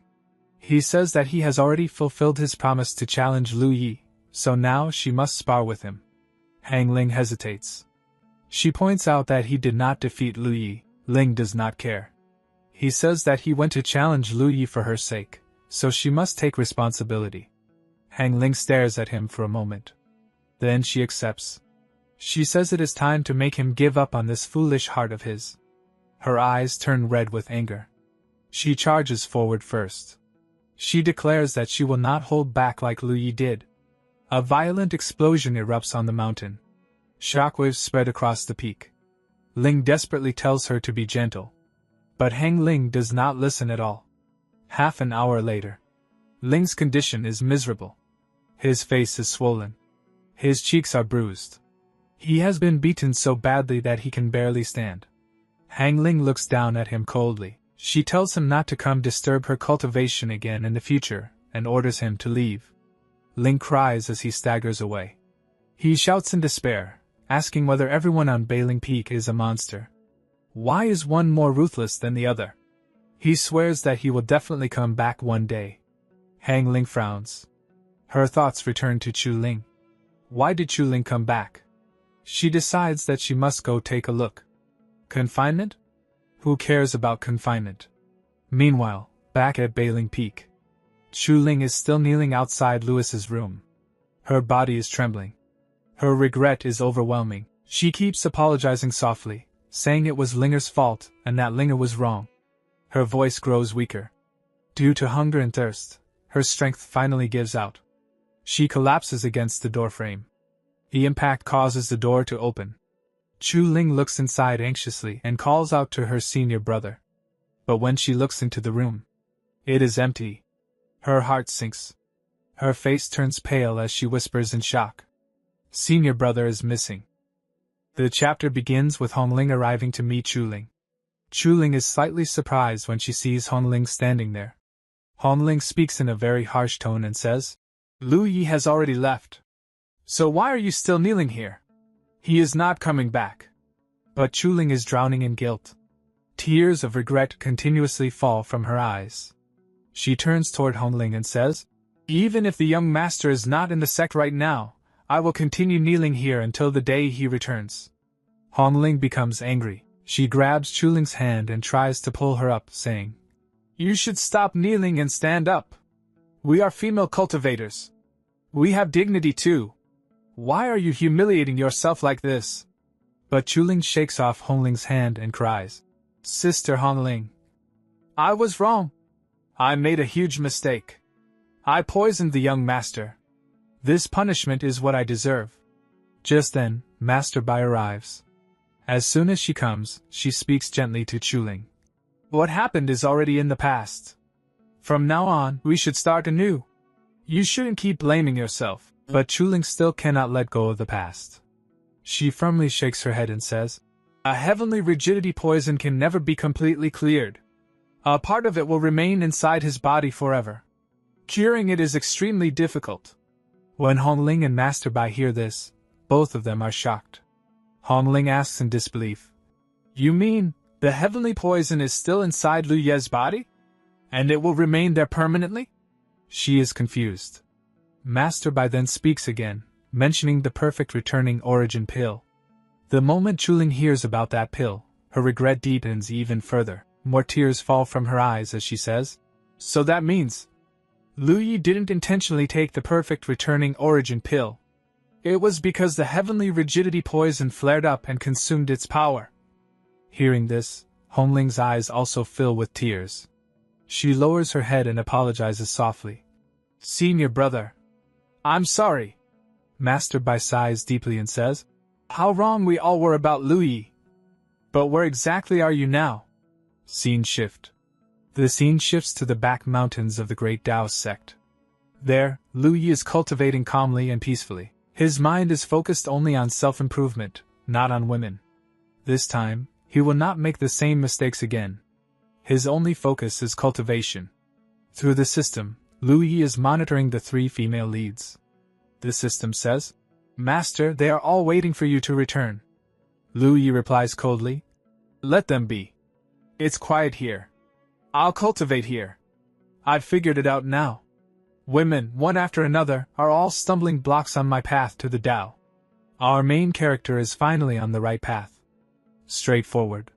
No distractions." But the system is restless and asks, "How long does Master plan to stay here?" Lu Yi ignores it.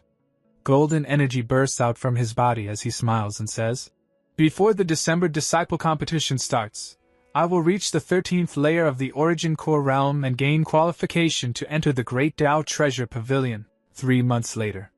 3 months pass. The disciple competition is about to begin. Numerous disciples fly toward the arena on their swords. Someone announces, "The Order Peak Master of all Peaks leads the 92nd generation disciples to gather at the Great Tao Terrace." Lu Yi also flies toward Balan Peak, his face filled with confidence. But suddenly, he stops. His eyes land on 3 figures. They are none other than Hongling, Chuling, and Master Bai. Lu Yi falls silent. At that moment, Chuling turns around. Her eyes meet Lu Ye's. "Young master!" she calls out. Lu Yi gives no response. Suddenly, Hongling runs toward him and apologizes. "Senior brother, I'm sorry." Chuling also rushes over, trying to apologize. Master Bai calls out, asking Lu Yi to stop. The commotion draws everyone's attention. The disciples whisper in shock. "What is going on? 2 stunning beauties are apologizing to 1 man at the same time?" The chatter irritates Lu Yi. His expression turns cold as he says firmly, "Get lost." The disciples are completely stunned. He actually told 3 goddesses to get lost? Lu Yi looks like a total badass. Hongling clenches her fists, furious. She turns around and says, "If you want me gone, then fine. I'll get lost." She leaves. Master Bai also turns away, clearly upset. "I'm tired. That's why I'm leaving." She cannot believe how bold Lu Yi has become. Only Chuling remains. She steps forward and says softly, "Young master." But before she can finish, a group of disciples kneel before Lu Yi, bowing deeply. "Hero, a model for our generation. Please accept our bow." They finally understand. Ignore women, move forward, cultivate hard. Suddenly, a powerful voice echoes. "Everyone take your places." All disciples move toward the arena. Another announcement follows. "Next, please welcome the Vice Sect Master." An old man enters the arena. Half bald, wearing round glasses, full of authority. He begins his long speech about the Tao. Lu Yi yawns lazily and mutters, "Even the bureaucratic tone is exactly the same as my past life. I should have arrived later." Finally, the Vice Sect Master announces, "The competition follows a single elimination format. Go all out. Do not be cowardly. I declare the 92nd Disciple competition officially begun." Battles begin. A beautiful girl steps into the arena. Several disciples stare shamelessly at her legs. But Lu Yi doesn't even look. Hongling notices this and feels conflicted. The battles begin. Hongling defeats her opponent with a single kick, sending him flying off the stage. The Vice Sect Master announces her victory.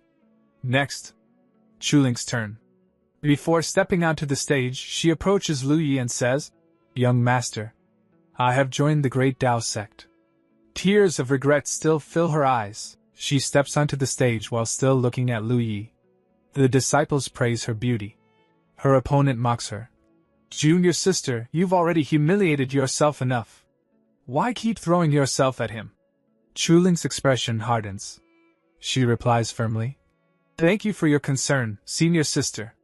For me, the young master is an existence more important than the Tao itself."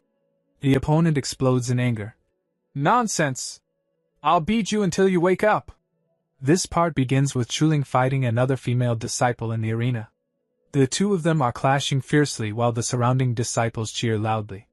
Both sides have their supporters, but especially many disciples are shouting for the other female disciple. "Teach her a lesson! Show her her place!"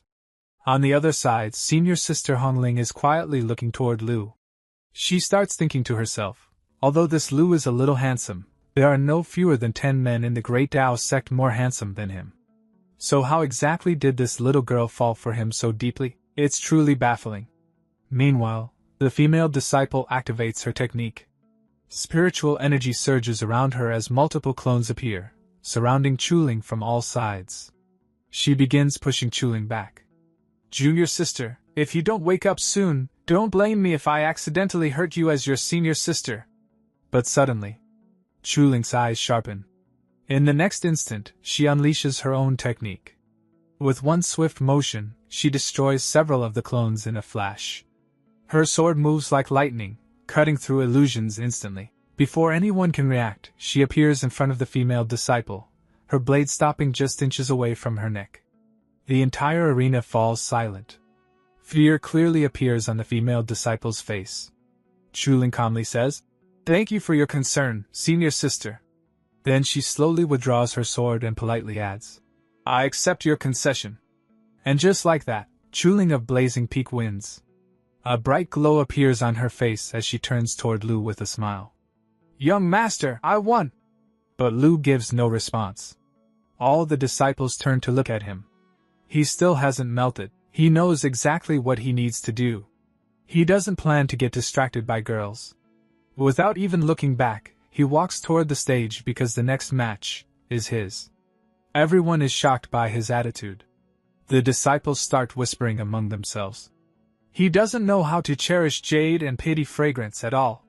Soon, the next match is announced, Lu versus Gu Qing.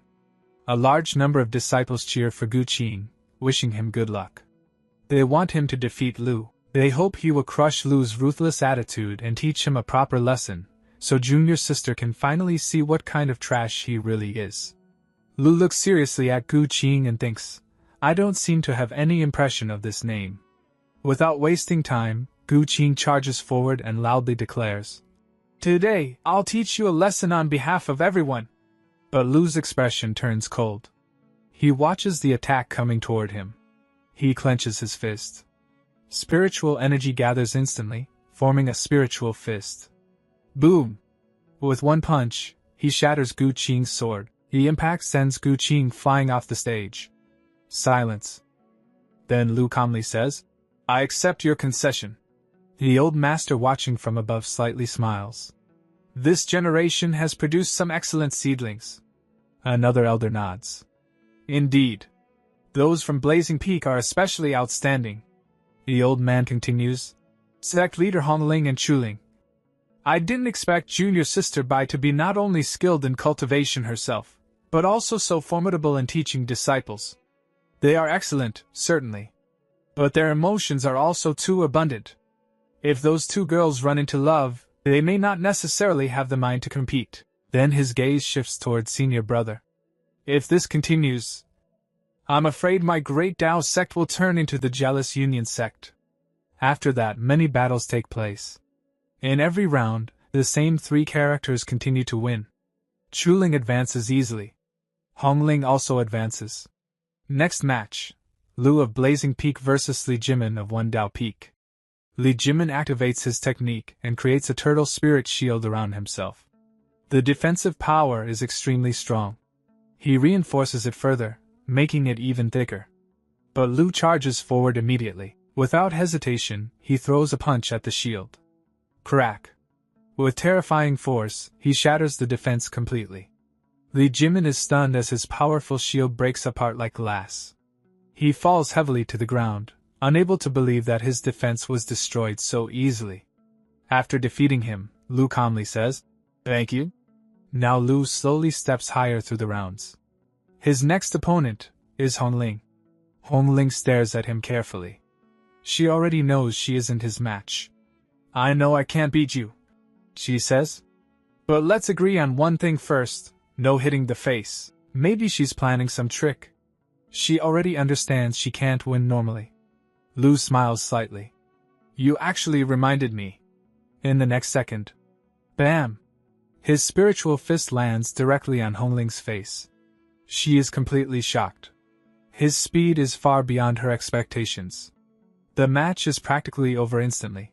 "You said no hitting the face," she shouts angrily. Now Hongling activates her technique. Golden energy erupts from her body. "Then please enlighten me, senior brother." She uses her fearless divine fist.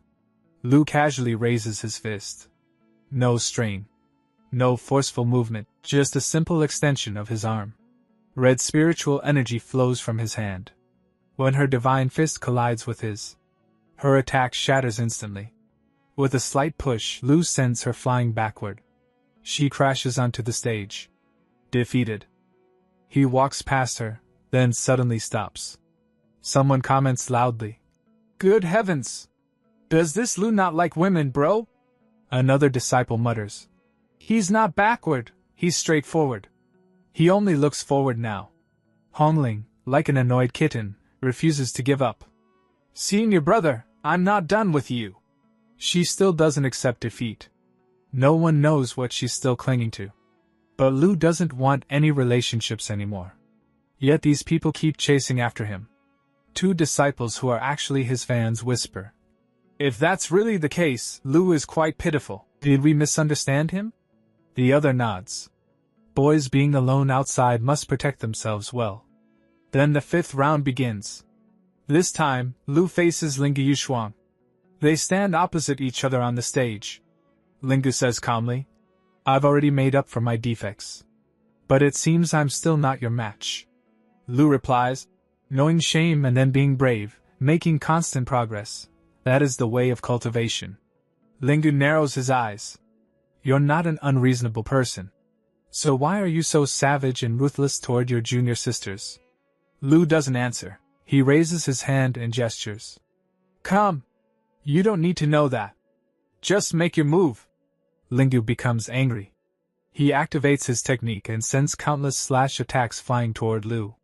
And with that explosive clash about to unfold, this part begins with Lu Yi slowly raising two fingers of his right hand. In the next instant, a blazing red sword intent condenses between his fingers, glowing sharply like burning blood. The air around him trembles. Without hesitation, he slashes forward. His sword intent crashes into his opponent's attack, and destroys it effortlessly. Not only that, Lu Yi continues walking forward calmly, as if nothing could stop him. His opponent now clearly feels Lu Ye's overwhelming power. Fear creeps into his heart. His grip tightens, but his confidence is already gone. Lu Yi smirks slightly and says, "Senior brother Lingu, do you still want to continue?" A faint smile appears on his face, confident, almost teasing. The very next second, Lingu's sword slips from his hand and falls onto the arena stage with a loud clang. "I admit defeat."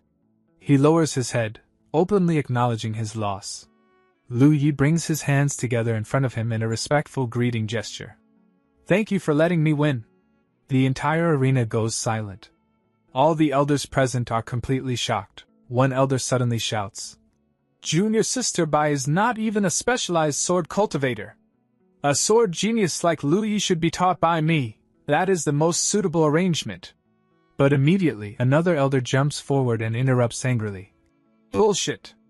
You can't even defeat me. How can you possibly teach Lu Yi anything? He rolls up his sleeves and clenches his fist, ready to argue. Before things escalate further, a third elder steps out and sighs deeply. I feel unworthy to teach him. I will go find my master. Perhaps my master can personally guide Lu Yi. The competition for Lu Yi has officially begun. Just then, Master Bai steps forward. Senior brothers, Lu Yi is my disciple. Our Bai Lian Peak is not a place for you to speak so rudely. The moment the elders see her, their faces turn red in embarrassment. One elder quickly says, Junior Sister Bai, if you are willing to give Lu Yi to my lonely sword peak, we are willing to offer all our precious resources for the next 3 years to your vent peak. Another elder adds desperately, Junior Sister Bai, you know me. My hidden sword heaven scripture is waiting for a top-tier successor. If you do not give him to my hidden sword peak, our lineage will die out. I am willing to give you 20 years of my essence. But Master Bai firmly shakes her head. No way. It is absolutely impossible to give Lu Yi to any of you. There is no room for negotiation. Lu Yi hears everything. He begins to think. Isn't Master Bai afraid that I might deceive her and destroy the ancestor's reputation? Why is she refusing to send me away so firmly? Suddenly, a powerful voice echoes from the sky. Marshal Ni Spy. I am taking this Lu Yi. Everyone freezes. Master Bai looks up in shock. All the elders raise their heads. In the sky stands a figure in black robes, sword on his back, his aura vast and overwhelming. It is the venerable battle sword master. He stands in the air with a cold, serious expression, looking down at everyone below. The moment the elders see him, they immediately bow. Greetings, Martial Uncle Battle Sword! All the disciples fall to their knees as well, including Lu Yi. Lu Yi thinks inwardly. So even a supreme elder of the Tao interrogation realm has come to snatch disciples. But then, another powerful elder appears behind the battle sword master. Junior brother battle sword, I believe Lu Yi is more suitable for my sword Tao. Before anyone can react, yet another terrifying elder arrives.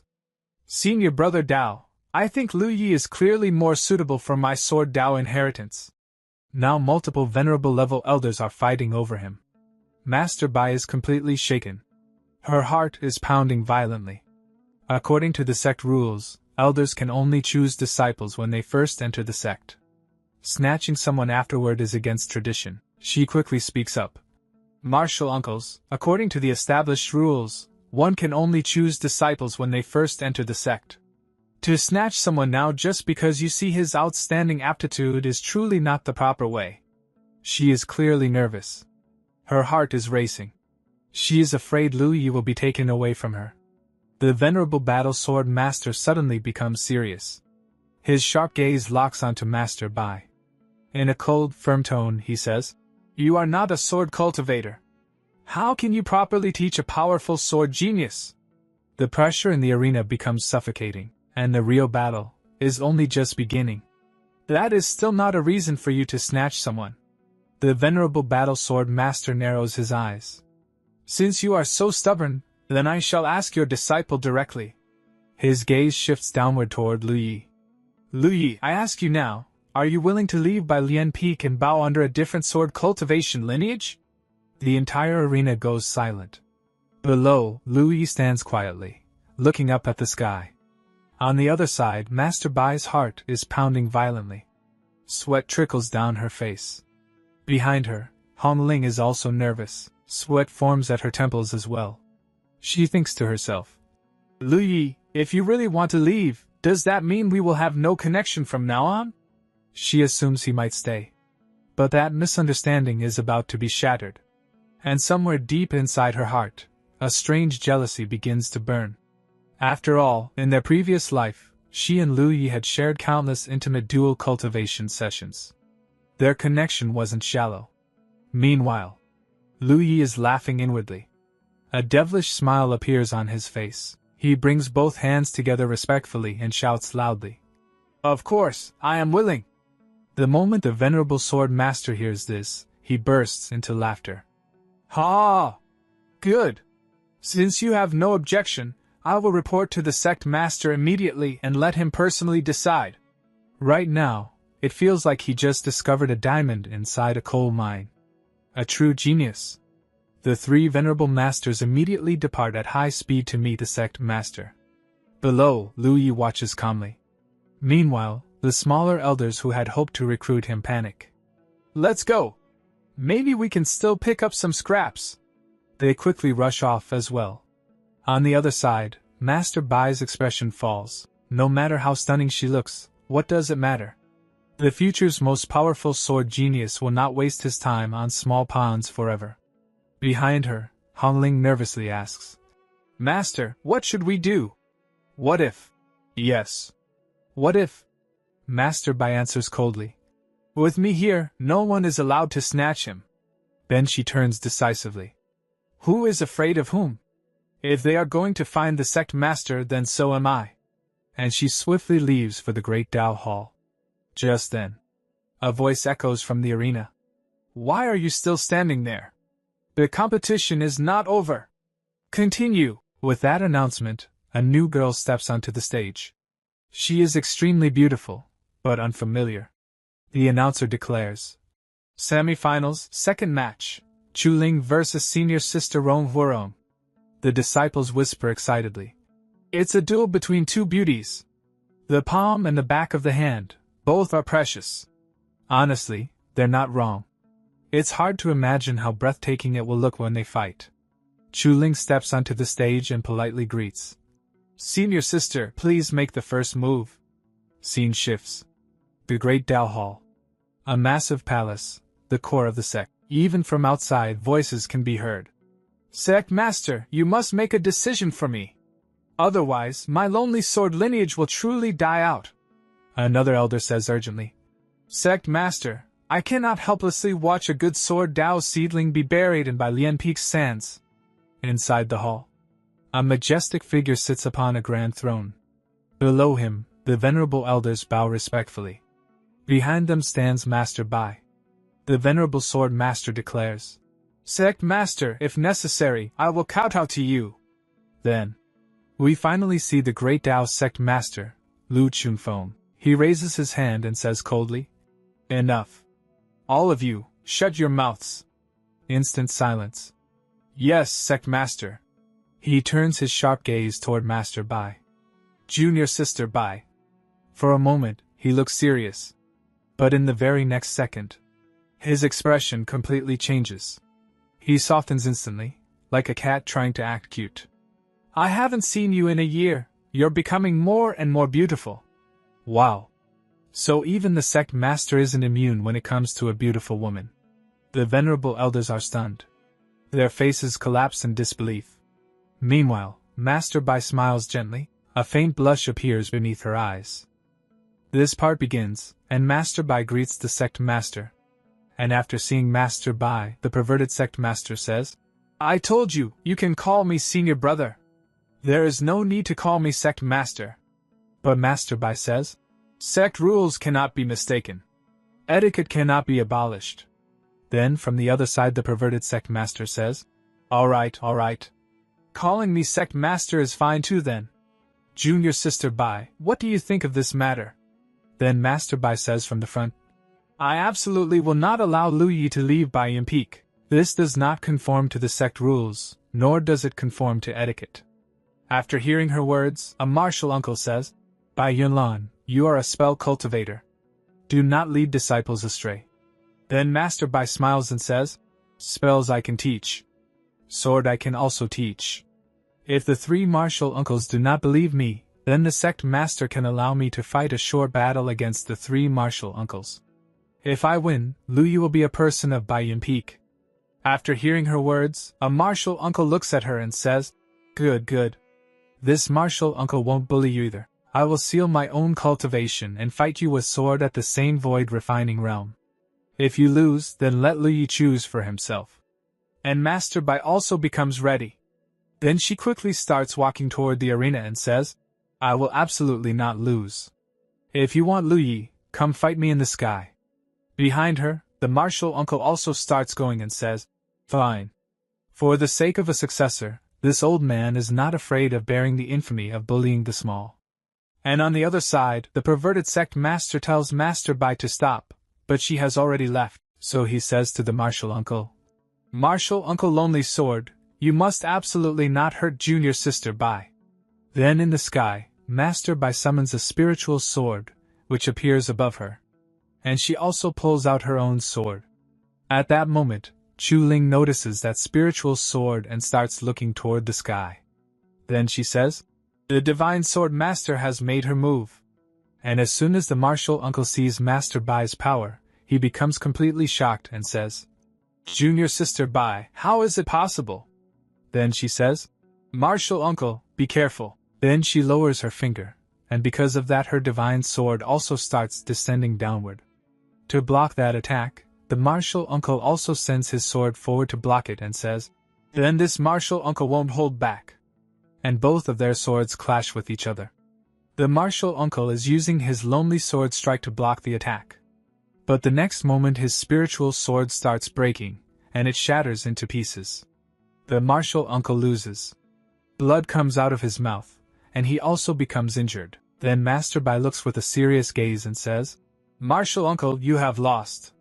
Then she announces and gestures with her hand, "Please, next martial uncle, enlighten me." Then the second martial uncle comes in front of her and says, "Forget it. The sword Dao you just displayed proves you have the ability to teach Lu Yi. Since that's the case, it's not good for us to still snatch someone else's treasure." He accepts defeat. And the third martial uncle also says, "Not bad. I mean the same."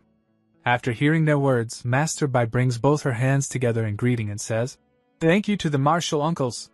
Then she comes down, where the perverted sect master is waiting for her.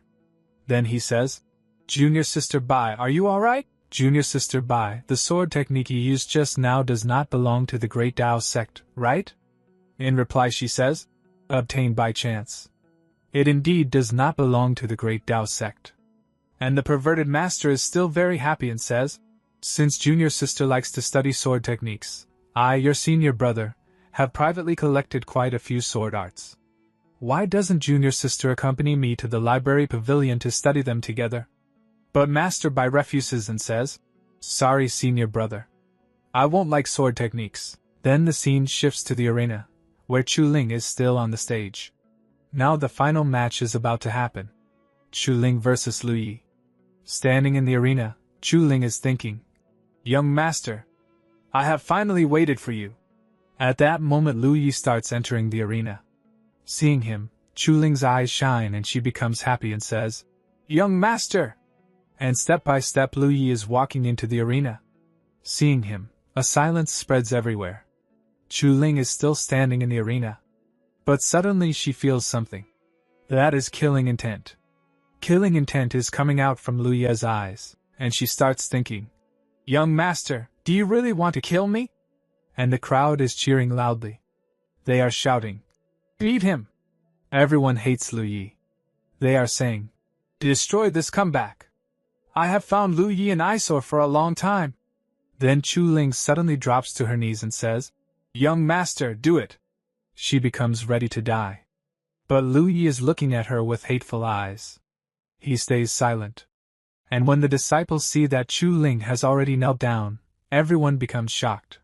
They say, "Why is it like this? How much money did she take from Lu Yi?" Another one says, "Is this woman crazy? She is simply 1,000 times more of a simp than I am." Then finally Lu Yi says, "You and I currently have no affection. I won't kill you. Stay away from me, alright?" The man knows what he has to do. Stay away from women. But Chu Ling's eyes are full of tears of regret. She is crying and saying, "No. Young master, you can kill me, but I will absolutely not leave young master." But at that moment Lu Yi suddenly slaps her hard on the face. And staring at her he says, "Bastard psycho." This part begins with the announcement that the winner of the match is Lu Yi. With that announcement, it becomes official that Lu Yi has won the match. After that, the vice sect master gives Lu Yi a token and says, "Take this token and go to the Great Dao Treasure Pavilion. With it you can enter and collect your reward." Lu Yi politely accepts the token and respectfully says, "Thank you." But at that moment, Lu Yi suddenly feels a chilling sensation in the air. He immediately looks ahead, trying to figure out where this cold aura is coming from. Soon he realizes something surprising. The chilling aura is coming from Master Bai and her senior sister. In fact, the one releasing this powerful cold sensation is Master Bai herself, and Lu Yi quickly notices it. Lu Yi thinks to himself, when did Master Bai become this strong? Then Master Bai's senior sister speaks and says, you can even defeat someone in the Dao integration realm. I feel like you're hiding a lot of things from me right now. She is clearly confused and wants to understand what is happening. Then she continues, are you still the same good sister I knew, or have you changed? Tell me the truth. Confess. Hearing this, Master Bai hesitates and cannot explain anything. But her senior sister notices something strange. Master Bai's face is blushing, and her cheeks are slightly red. Seeing this, her senior sister says, I noticed something. You seem even more seductive than before. Good heavens, what exactly is going on? What are you hiding behind my back? Master Bai quickly hides her expression and covers her blushing face. She replies, good heavens, it's nothing like that. She does not tell the truth. But deep inside she already knows something important. The chaosine poison inside her body has appeared earlier than expected. She has also noticed this change. That is probably why her seductive aura has become stronger. Then, as her senior sister gently places a hand on Master Bai's shoulder, she suddenly feels something strange. Her senior sister asks, what exactly is wrong with you? But the moment she touches Master Bai, she feels a very unusual sensation. The feeling is so strange that a small scream escapes from her mouth. She quickly says, it's fine. I'm okay. But right after that, Master Bai suddenly disappears. Before leaving, she says she has something urgent to deal with, so she must leave first. As soon as she vanishes, her senior sister stands there completely confused and shocked. Meanwhile, on the other side, Lu Yi watches everything with a faint smile. Inside his mind, he thinks, my dear master, this is the chaosine poison. I hope you can rely on your own strength to suppress it while I eventually turn this poison into nothing. Lu Yi shows a strange confidence.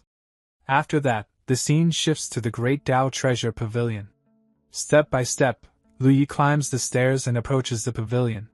When he reaches the entrance, he shows the reward token to the gatekeeper. The elder at the pavilion looks at him and asks, you are this time's champion? Then he continues, your name is Lu Yi, correct? If that's the case, please come in. Lu Yi enters the pavilion. Inside, another elder explains, the higher you go in this pavilion, the better treasures you will find. However, you can only choose 3 treasures, and they must be from the 7th floor or below. After hearing this, Lu Yi smiles strangely. Then he calmly says, a wood spirit root, a god burial ridge key, and a 9 dragons treasure furnace. I've already made my choice. He clearly came prepared. When the elder hears this, he becomes extremely surprised. The wood spirit root and the god burial ridge key are indeed good items, but this 9 dragons treasure furnace? Lu Yi simply winks and says, I have my own wonderful uses for it. After some time, Lu Yi walks out of the Great Dao Treasure Pavilion. Outside, many disciples are gathered under the open sky. Lu Yi sits on top of a small rock and suddenly starts shouting loudly, 9 dragons treasure furnace! Fresh 9 dragons treasure furnace! He is clearly trying to sell it. Then he continues, exchange it for 1 profounding soul fruit. Don't miss this chance. The 9 dragons treasure furnace can refine all kinds of pills and extract top-grade herbs. Then Lu Yi approaches a disciple and says, Senior brother, please wait. Not 998, not 668. Just 1 profounding soul fruit, and you can take this 9 dragons treasure furnace home. But the disciple rejects him, waves his hand, and walks away. Move aside. Lu Yi looks at the furnace and mutters, Oh no, don't tell me I won't be able to sell it. But suddenly an idea appears in his mind. I got it. Then Lu Yi raises the furnace and shouts loudly, The 9 dragons treasure furnace can produce all kinds of pills. It can strengthen the body and improve health. As soon as he shouts this, the nearby disciples all turn toward him. Lu Ye's eyes begin to shine. Yes, this is the opportunity. He clears his throat. Ahem. Boost virality. At that moment, another disciple becomes interested and asks, Then how can I exchange for it? Lu Ye immediately replies, One profound soul fruit. And just like that, the deal is made. Lu Ye smiles and says, You have excellent taste. After some time, the scene shifts to the main gate of the Great Tao sect. Here we see Chu Ling, who has prepared food for Lu Yi. She is carrying the dish for him. Honestly, even though she betrayed him before, she still looks incredibly beautiful. At that moment, Lu Yi walks up the stairs, and Chu Ling notices him. Young master, you're here, but Lu Yi ignores her completely. Chu Ling says, Young master, I made your favorite mung bean cakes for you. Yet Lu Yi walks past her without even looking. Chu Ling can only stand there watching him leave. Young master. But before she can continue, Lu Yi summons his sword, steps onto it, and prepares to fly away. Leaving her behind, he quickly departs. Lu Yi thinks, With 3 treasures in hand, I can finally leave the mountain and get some things done. But Chu Ling refuses to give up and shouts, Young master! Lu Yi hears her voice and turns back. He sees that Chu Ling is chasing him while riding a sword. Young master, wait for me! Lu Yi becomes irritated. Are you sick in the head? Then suddenly, he disappears, leaving her far behind. The scene then shifts to Bai Yiling's courtyard. Master Bai is sitting there, trying to suppress the poison inside her body. Outside the door, her senior sister is pacing nervously. She mutters, This Bai Yiling, just how many things is she hiding from me? Why did such a strong chill suddenly appear out of nowhere? At that moment, Hongling arrives. She says, Martial Ant Master is suffering from an outbreak of the Tai poison. But it shouldn't have appeared this early. Hearing this, the senior sister becomes shocked. Hongling, what is this Tai poison? Why didn't I know about it? Hongling explains. The Tai poison comes from Master's special constitution. It causes Tai energy to continuously gather and condense into liquid form, producing extreme freezing pain. But the strange thing is, it should only appear after reaching the Tao integration realm. However, Master hasn't reached that realm yet. Meanwhile, inside the courtyard, Master Bai is still trying to suppress the poison. She thinks, Why is it that even though I use the Divine Saint Transformation scripture, I still cannot completely dispel the chaosine poison like I did in my previous life? Then she remembers Lu Yi. And she wonders, Could it be that I still cannot break free from my reliance on Lu Yi? This part begins, and we see that screams are coming from Master Bai's room. Hearing her screams, both the senior sister and Hongling are shocked. Then we see the scene inside, where Master Bai is sitting, and she has finally eliminated every last drop of poison inside her body. It has completely disappeared, and because of that, she is taking deep breaths. But at that moment, the senior sister opens the door and walks in. At the same time, she congratulates her junior sister, saying that she has achieved a breakthrough, and that too into the Tao interrogation realm. Then she quickly walks over, places her hand on Master Bai's shoulder, and asks how she is feeling right now. In response, Master Bai says that she feels rested and assured, and that she is already fine. Then the senior sister says that the cold qi must have entered her body, and because of that, her qi and blood must have weakened. She continues, saying that she is already in the Tao interrogation realm, yet her pulse is still like this, and she is still saying she is fine. At that moment, Hongling also enters the room. Master Bai then tells her senior sister that it is just a small matter and starts moving forward. Then she asks Hongling about Lu Yi, asking where he is right now. In response, Hongling says that after getting first place, senior brother disappeared. He should have left the sect to go out and gain experience. Hearing this, Master Bai immediately understands where Lu Yi might have gone. She says that he is probably in the God Burial Ridge. Hongling replies that it should be so. Then Master Bai says that they should go and check once. Hongling responds by saying, How about you go, Master? Meanwhile, the senior sister, who is standing on the side, is extremely confused. She starts thinking, Wait, how do they know where Lu Yi went to train, and also what is this God Burial Ridge? Why do I know nothing about it? Someone please explain everything to her, she has been confused for a long time. But neither of them is in the mood to answer her. They quickly leave to find Lu Yi. Now the senior sister also starts following behind them. She says, "Damn you, Bai Qian! I treated you as my best friend, yet you treat me like this.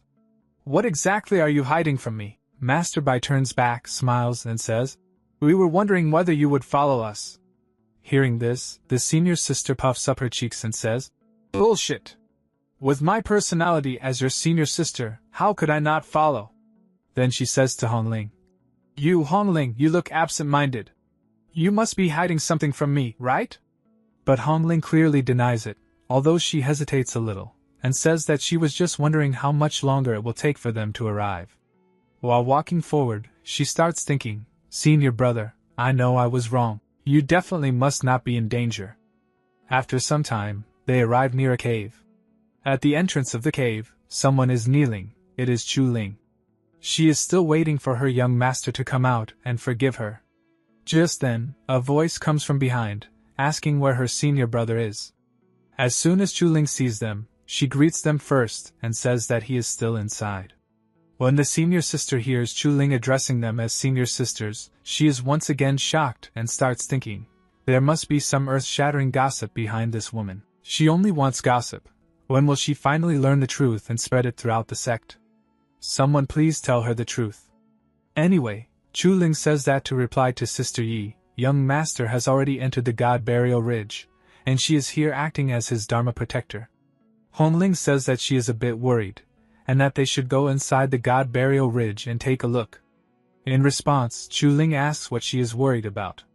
Then Hongling leans close to her ear and says, "What you have done, I have done as well." Hearing this, Chu Ling is completely shocked and unable to react. Then she says, "You also poisoned him? What poison did you use?" Hongling replies, "It's primordial morning mist." As soon as she hears this, Chu Ling immediately rushes into the cave and says to hurry and check on young master. Now the senior sister also starts following them, thinking, God Burial Ridge, Een Poison, Primordial Morning Mist, why can't my vocabulary keep up? As she runs inside the cave, her foot suddenly hits something. When she looks down, she sees a huge insect-like creature, but it is dead. Seeing it, she is shocked and asks what it is. From inside, Chu Ling says not to be afraid. These are all corpse beetles killed by young master, and there is no danger. We then see that Lu Yi has killed a large number of beetles. Seeing all this, the senior sister starts thinking, these corpse beetles are all at the sentient intent realm, while Lu Yi is only at the origin core realm. Doesn't anyone find this strange? As Chu Ling moves further inside, she sees that the formation inside has already been broken by young master, and everyone can enter safely. Then we are shown the inside scene, where there are huge statues, and beneath them, Lu Yi is sitting and cultivating. As soon as Chu Ling sees him, she shouts, "Young master!"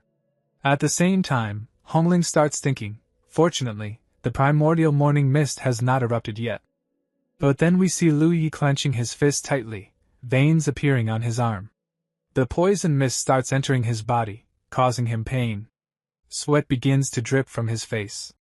Hongling suddenly shouts, "Not good! The primordial morning mist followed us here!" Immediately, Chu Ling jumps forward to save Lu Yi, extremely anxious. But at that moment, Lu Yi opens his eyes, and strange veins appear across his face.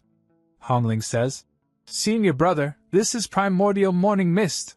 You won't be able to withstand it. Let master help you. Let her use Taiyin power to temporarily freeze you." At that moment, blood starts coming out of Lu Yi's mouth, and he begins screaming. Chu Ling immediately draws her sword and says that young master told them to leave, and she is his Dharma protector. Tears appear in her eyes as she orders everyone to back out. Hearing this, Hongling turns back, and Master Bai also turns away. Hongling says, "Fine, leave then, it's not like I care." Master Bai says, "Let's go. He doesn't need help anyway." As they walk outside, suddenly a massive explosion occurs inside the cave. Intense flames burst out, and seeing this, both of them are completely shocked. Master Bai shouts, "Lu Yi!" She starts thinking, this underground palace space was. The scene begins with Hongling breaking down in tears as she cries out, "Master! I killed Lu Yi. I killed him once again. He clearly had 9 lives. Why? Master Bai slowly turns around and looks at her. Then she raises her finger forward, and a strange blue aura gathers around it. She calmly says, "Hongling, it's okay, get some rest." As she speaks, she uses her power, and Hongling instantly falls asleep, her body finally calming down. Holding Hongling in her arms, Master Bai sits there quietly, her expression turning heavy as she thinks to herself, "Lu Yi, exactly how much pain are you enduring?" At that moment, senior sister arrives behind her and softly asks, "How about we go in and take a look?" Master Bai closes her eyes and replies, "Let's wait a little longer." 2 hours later, a strong purple aura is still surging out of the cave. Master Bai slowly walks toward it and mutters, "Setting infinite. Lu Yi has broken through. I'll go take a look." With that, she steps inside the cave. The moment she enters, broken stones are scattered everywhere, and a dense aura fills the surroundings. After walking a bit further, she finally sees Lu Yi. He is sitting on the ground in a half-conscious state, his body releasing an intense purple energy that pulses continuously. Seeing his condition, Master Bai asks, "Lu Yi, how are you?" Lu Yi slowly opens one eye. His face is drenched in sweat, and he takes a deep breath before replying, "I'm fine." "Master, may I ask, what poison did you inflict on me?" Master Bai goes silent for a moment, then says, "The poison I inflicted on you is called the Tai-in marrow bug. It can..." But before she can finish, Lu Yi raises his hand and stops her. "Every time I break through, a new poison emerges. Master, what number are you, among those who poison me?" Master Bai hesitates and says, I am not too sure either." Lu Yi then stands up and says calmly, "Then there's no need to continue. I'm going back." He walks past her and adds, "Master must have already broken through to the Dao integration realm. Then the chaos poison should have stabilized your condition by now, right?" He lets out a faint laugh as he walks away. Then he turns back once more and says, "That kind of pain, you should now understand." After saying that, he leaves. Master Bai just stands there, watching him walk out of the cave, her face filled with tension and uneasiness. The scene shifts. Hongling suddenly wakes up and screams, "Senior brother!" She sits up in panic and immediately asks, "How is senior brother? How is he?" At that moment, Master Bai arrives and says, "Hongling, don't worry too much. He is already fine." But Hongling looks confused and says, "Really? Have 7 days already passed? The primordial morning mist takes 7 days to dissipate." Master Bai replies, "Only 1 day has passed. But judging from how calm Lu Ye's reaction is, he should be fine." She places her hand on Hongling's shoulder and continues, "Forget about Lu Yi. The ancient heaven's chosen battlefield will open in half a year. You will be able to see Feng Wuxie then." Hearing Feng Wuxie's name, Hongling is stunned. She thinks to herself, "Feng Wuxie, right, how could I have almost forgotten about him?" But suddenly she stands up and says, "No, I have to watch over senior brother." And she rushes out immediately. Behind her, Master Bai lets out a deep sigh and murmurs, "It seems, in this life, she has completely fallen in love with Lu Yi." A while later, Hongling arrives outside Lu Ye's room. Chu Ling is already sitting there, and seeing Hongling, she looks surprised and says, "Sister Hongling?" Hongling walks forward and says, "I will keep watch over senior brother with you." She moves to the window, places her hand on it, and softly says, "Senior brother, I was wrong, you must be safe." Inside the room, Lu Yi is sitting on his bed in a cultivation posture. He slowly opens his eyes and says, "I finally made it through." In his hand, there is a strange small soul, an exact miniature version of himself. Golden spiritual energy radiates from that soul. Lu Yi smiles and says, "I did not expect the primordial morning mist to be so effective. It can even refine the nascent soul." But suddenly, the little soul raises its middle finger at him and puffs up its face in anger.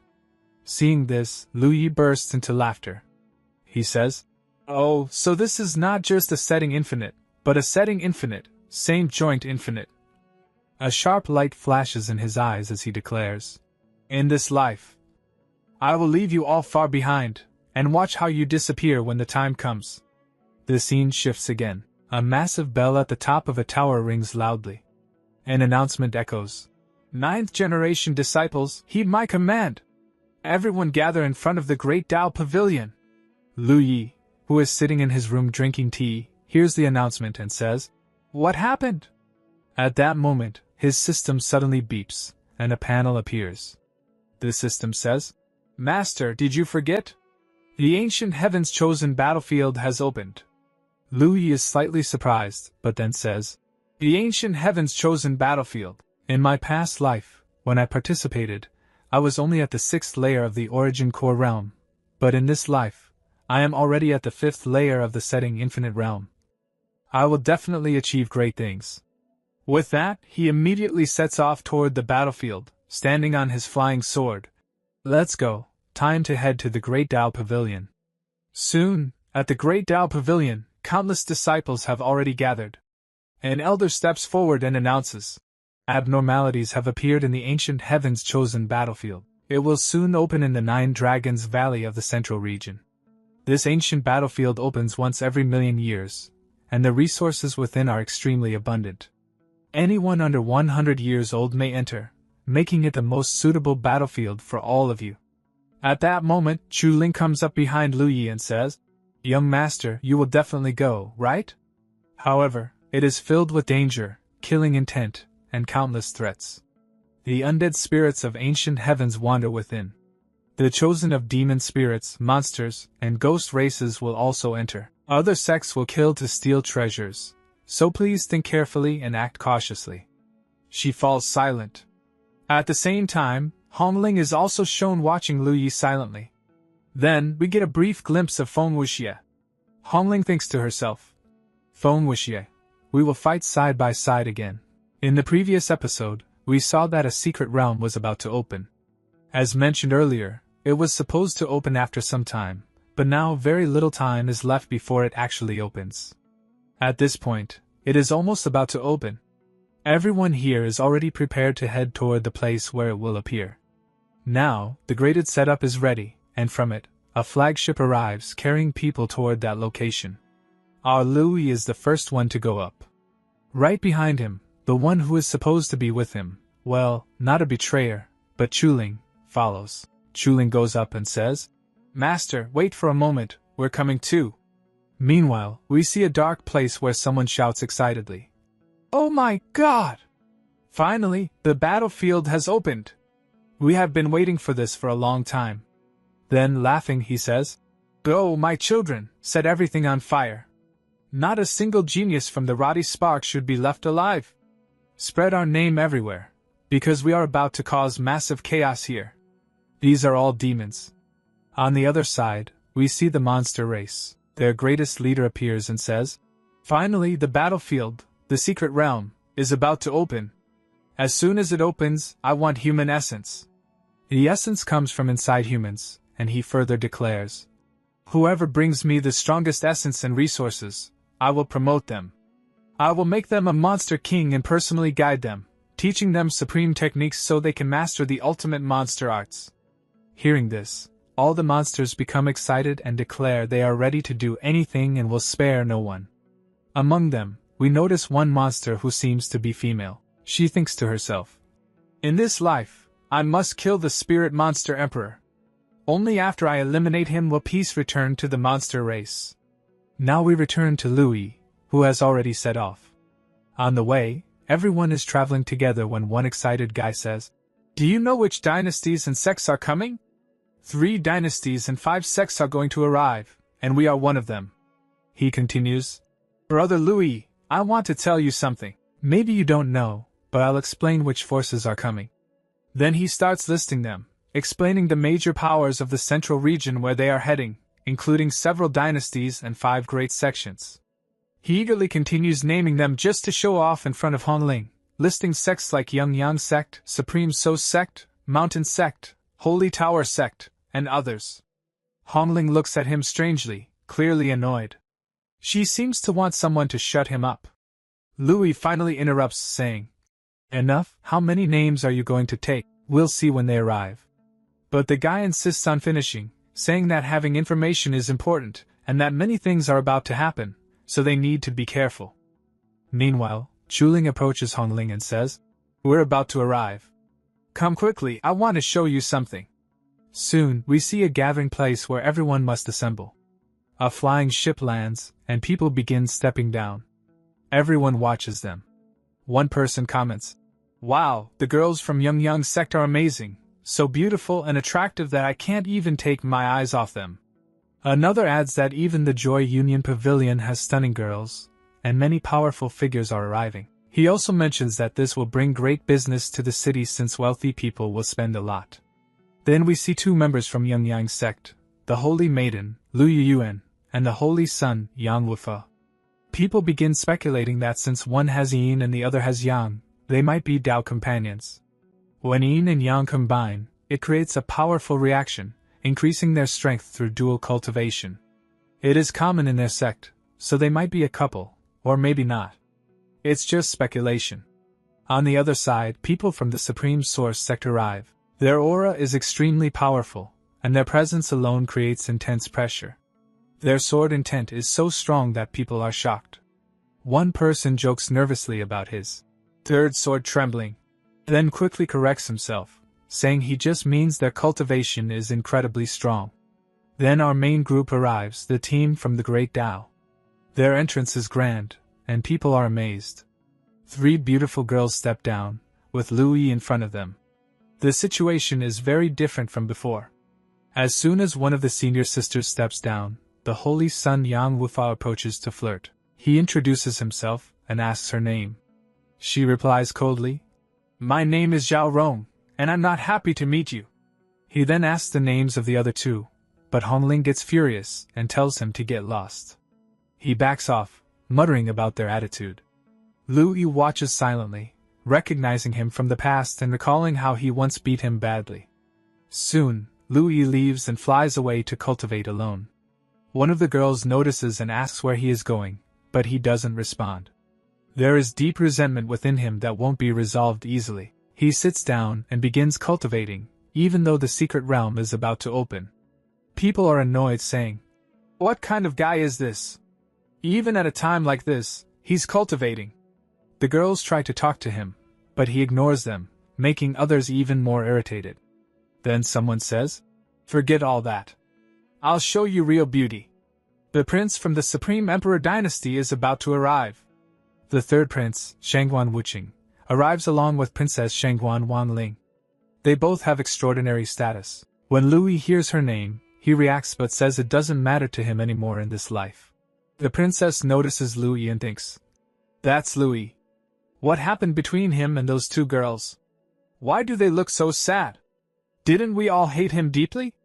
Her companion asks what she is looking at, praising the beauty of the girls nearby. She warns him not to look at Louis and says, "He is not your opponent. Don't provoke him, or you will face serious consequences."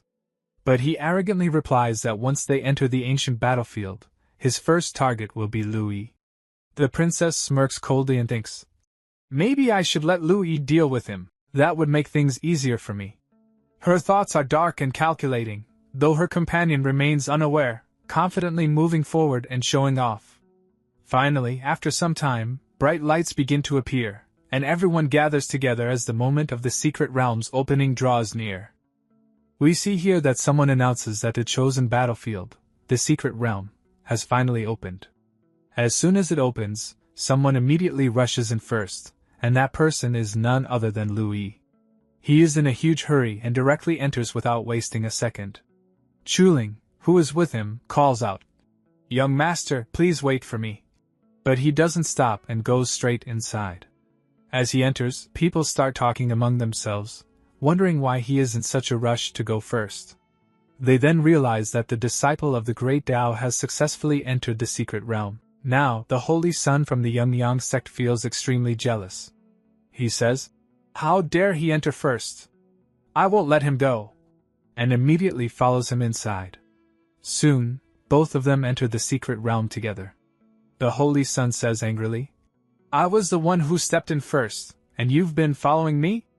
But it doesn't matter, today I will kill you. Louis replies calmly. Oh? You'll kill me? Let's see who kills whom. I already hate you anyway. Both of them are ready to fight, as there is deep hostility between them. The Holy Sun launches the first attack, using a powerful technique. It is a strong and impressive attack, but just as it is about to hit Louis destroys it with a single punch. Then he says, Is this all the power you have? The Holy Sun, slightly shocked, replies, Wow, I didn't expect that. You do have some ability. I thought you would die in one move.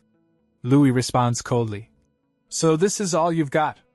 I thought you would be stronger, but it looks like this is your limit. Now it's your turn to face my power. With that, Louis uses his palm technique called the Celestial Venerable Fist. This attack is extremely powerful and not something to be taken lightly. As he strikes, the Holy Sun tries to resist, but he is completely overwhelmed. The moment the attack lands, he is blasted backward, his breath is taken away, and he dies instantly. He will never get up again. Louis walks up to his body and says, You came to challenge me with this level of strength? In my past life, you might have lasted longer, but in this life, you couldn't even withstand a single attack. How disappointing, Holy Sun. He then takes the ring from his finger and says, I'll take this as compensation. After that, he says to himself, Now I need to find my sword.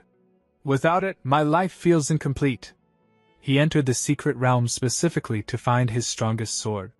Later, when others enter the realm, they see the Holy Sun's corpse and are completely shocked.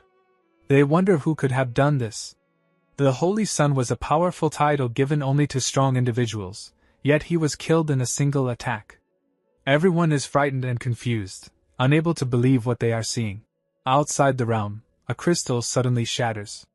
People immediately realize that someone has been eliminated and start asking whose life stone has broken. It is revealed that the Holy Sun has died, while the Holy Maiden is still alive. She asks an elder what happened, and he confirms the shocking news. She angrily says, That useless trash! I knew he would bring shame to us. Then she decides to personally investigate what happened and find out who killed him. Meanwhile, people outside start gossiping, saying that the young sex Holy Sun turned out to be extremely weak, dying so easily. They mock him and tarnish his reputation, calling him useless despite his high status.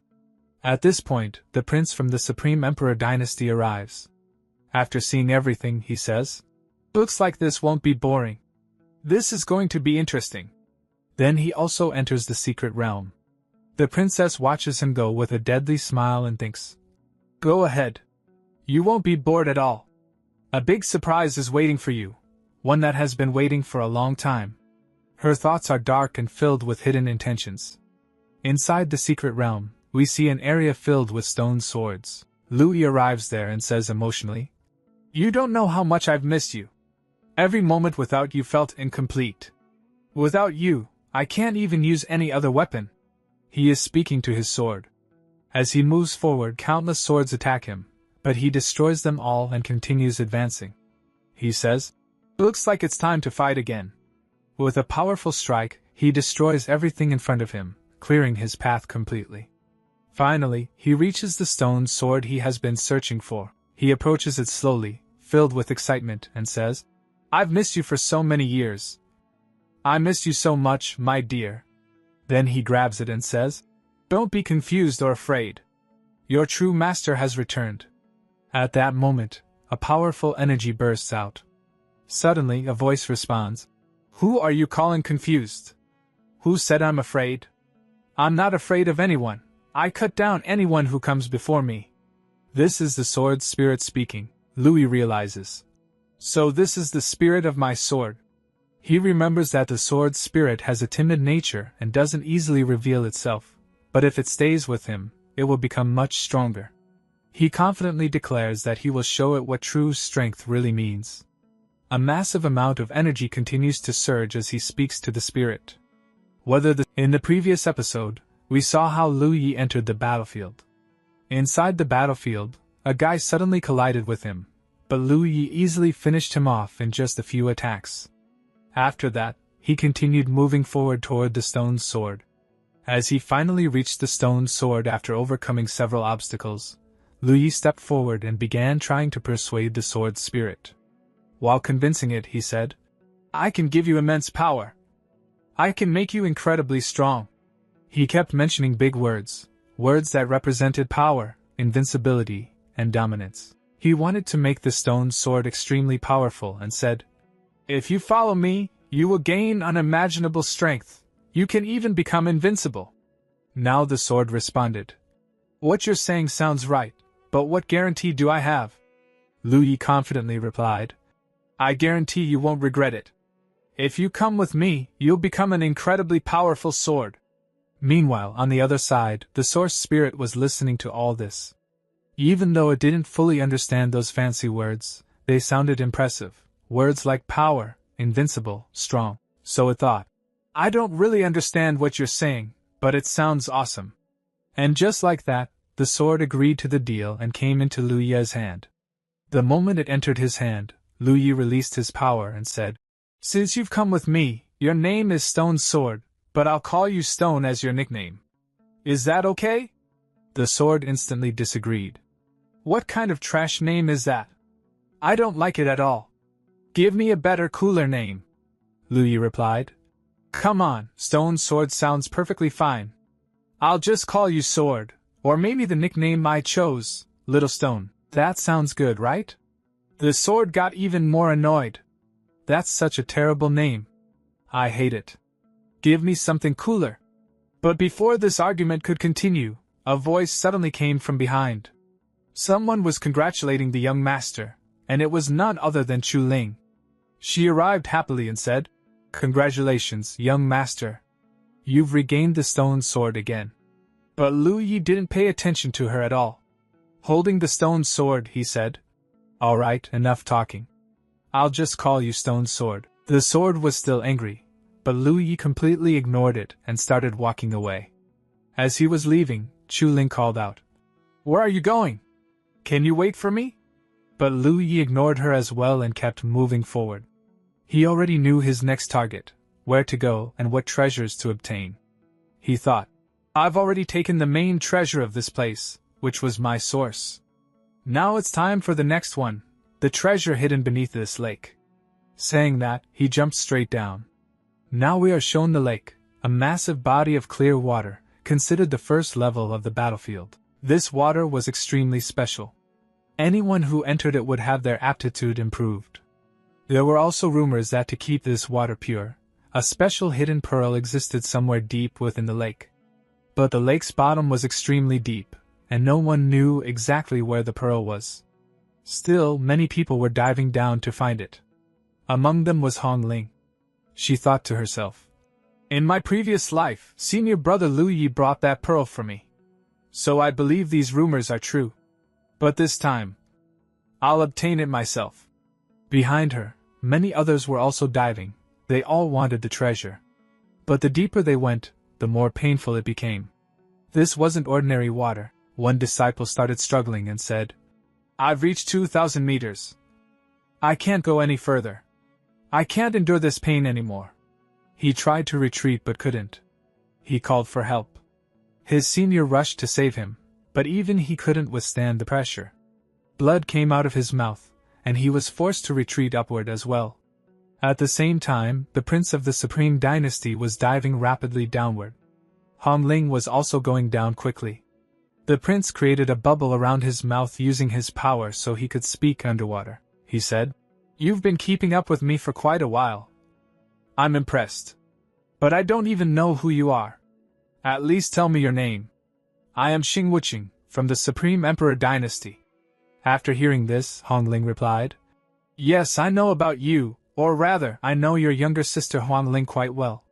The prince smiled and said, "Oh, so you know my sister. Then you must be from the same dynasty. In that case, how about I invite you on a private date?" Hong Ling smirked and said, "Nice joke. But whether you're worthy of dating me depends on your ability. The deeper you go, the more impressed I'll be." She only said that to brush him off, but the prince took it seriously. That's easy. Piece of cake. He sped up and went deeper. Even Hongling was surprised at his speed. He quickly overtook her. She got annoyed and thought, I gave him a finger, and he wants the whole arm? No way.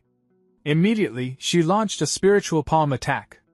The prince sensed the attack and turned back to block it, saying, Wait, you told me to go deeper, and now you're attacking me? But Hongling ignored him and used her fearless skill, sending a massive dragon made of spiritual energy toward him. The attack was incredibly powerful. It dragged the prince upward instead of letting him go deeper. This was all so Hongling could continue downward without competition. The prince was furious but helpless. Meanwhile, Hongling continued diving, reaching 2,500 meters. She recalled something. In my previous life, Senior Lu said the treasure was around 1,000 to 1,500 meters deep. But now she had gone much deeper, and the pain was unbearable. Even at 3,000 meters, she still hadn't found anything. She started doubting. Did Senior lie to me? Or did he hide the truth about how much suffering he endured to get this treasure for me? She refused to give up and pushed further down, enduring even more pain. Finally, she saw faint lights below. As she reached there, she found it. The pearl. The moment she grabbed it, all the pressure around her disappeared instantly. If she had been even a little late, her bones would have shattered completely. Holding the pearl, she thought, with this, I can recover my body, and greatly improve my aptitude. But then realization hit her hard. Senior, he lied to me. He must have gone through even greater suffering to get this for me, risking his life in such a dangerous place. Thinking about this, she became extremely emotional. Even underwater, tears started flowing from her eyes. He did so much for me. Now she was confused. What should I do now? I've obtained it myself in this life, but the pain he endured in the previous life must have been far greater. Overwhelmed with emotions, she kept crying. In the previous episode, we saw that Hongling needed a pearl. When she finally obtained that pearl, she realized that the water pressure there was extremely intense. At that moment, she also came to understand what her senior had gone through in her previous life to obtain this very pearl. All the pain, suffering, and hardship he endured became clear to her. He had gone through immense difficulty just to bring it back. Because of this, Hongling became very emotional. She was deeply saddened and started crying. She said, Senior brother, you were truly so kind to me. I know how good you were to me. The way you treated me, no one else ever could. You treated me even better than anyone else ever did. Even Feng Wuji probably never treated me as well as you did. But then she wondered, is this love? She said that it didn't feel like love to her, because whenever she used to be with Feng Wuji, or whatever his name was, her heart would race uncontrollably, and she would feel a strong warmth throughout her body. However, in this life, she made a firm decision. She said, Senior, I will stay by your side in this life. I will always remain with you, this is my promise. No matter what happens, even if it costs me my life, I will never let you fall into danger. I am ready to do anything for you. After saying this, she consumed the pearl. The moment she swallowed it, her body began to undergo significant changes. Very soon, when she emerged, it was clear that she had already broken through to the next level, the next realm, and had become much stronger than before. As she came out, we saw a prince who had been fighting earlier. He approached her and said that he had been waiting for her for a long time. He even mocked her, saying, You were jumping around quite a lot underwater, but now that you're out, you won't be able to do that anymore. Come, let's fight again and see who's stronger. When Hongling saw him, she replied casually, You couldn't even touch me underwater, so what do you think you can do now outside? Just leave quickly.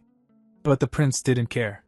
He stepped forward to attack and said, I don't care about any of that. You will have to do as I say.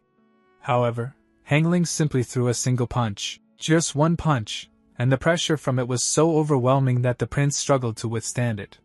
He was barely able to handle the energy and was pushed back. Hongling calmly said, That's all it took. If you still want to continue, I don't mind, but you'll lose your life if I go any further. At this point, the prince was visibly terrified. Sweat poured down his face as he thought, She was already strong underwater, but now she's even stronger outside. What exactly did she gain down there to increase her power this much in such a short time? Completely shaken, he backed off. After that, the scene shifted to another location, the 100 Medicine Valley in the first-level battlefield. This valley was filled with numerous portal-like formations. Someone arrived there to inspect it, and that person was none other than Luya. As Luya entered, he said that there were rumors that this place was an ancient garden belonging to a powerful sect. However, he knew the truth, it wasn't just a garden. It contained many hidden treasures and strange items. He had come here specifically to take them. He immediately set his eyes on a sunflower, a golden heaven-grade sunflower. However, the sunflower was protected by a formation, and that formation had to be broken before anyone could obtain it. As Luya approached, he thought, just like in my previous life, I will obtain this again in this life. I'm repeating the same actions, though some things are slightly different. But when he got closer, he realized that someone else had already arrived before him and was attacking the formation. He was surprised and wondered who this talented person was who had already discovered the flower. Looking ahead, he saw a man continuously attacking the formation, trying to break it and take the treasure.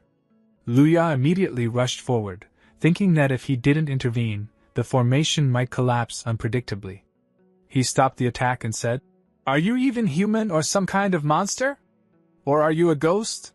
The man replied casually, "Just look at me and figure it out. What do you think I am?" The other guy laughed it off and said he was joking, even complimenting Luya's looks. Then Luya said, "Alright, tell me your name." The man gave a random name like Yahello, but Luya didn't care much and instead said, "Focus carefully and watch how I break this formation. You need to learn from what I do." As Luya began attacking, he skillfully dismantled the formation piece by piece. Watching this, the other man was completely shocked. His mouth was wide open as he thought. He just reversed the entire system of the formation. He can even replace it with his own. He was amazed and kept muttering in disbelief, trying to memorize everything. He even thought of taking notes and later spreading this knowledge. Once Luya successfully broke the formation and obtained the sunflower, he quickly left. Before leaving, he said, "Enjoy yourself here. I've left a little surprise for you."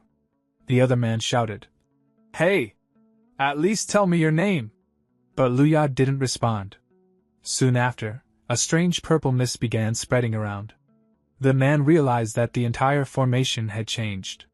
Suddenly, he collided with something and looked up, only to see two burly men standing there, calling out to him in a disturbing way.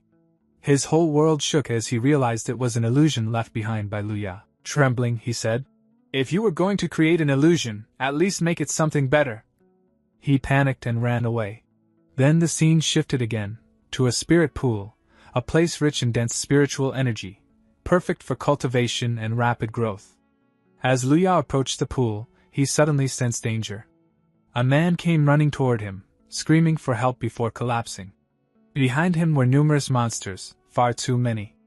Luya sighed and said, "Looks like it's time for some action." He drew his sword and charged forward.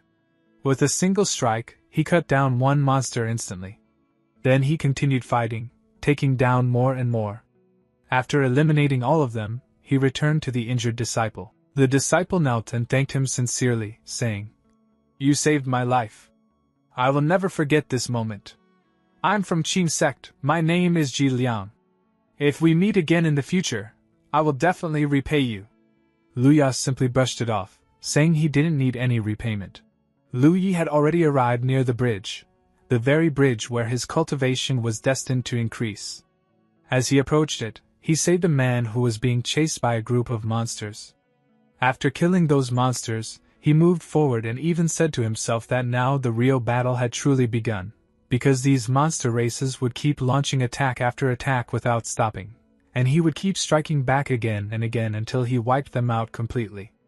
But from the other side, more people began to arrive.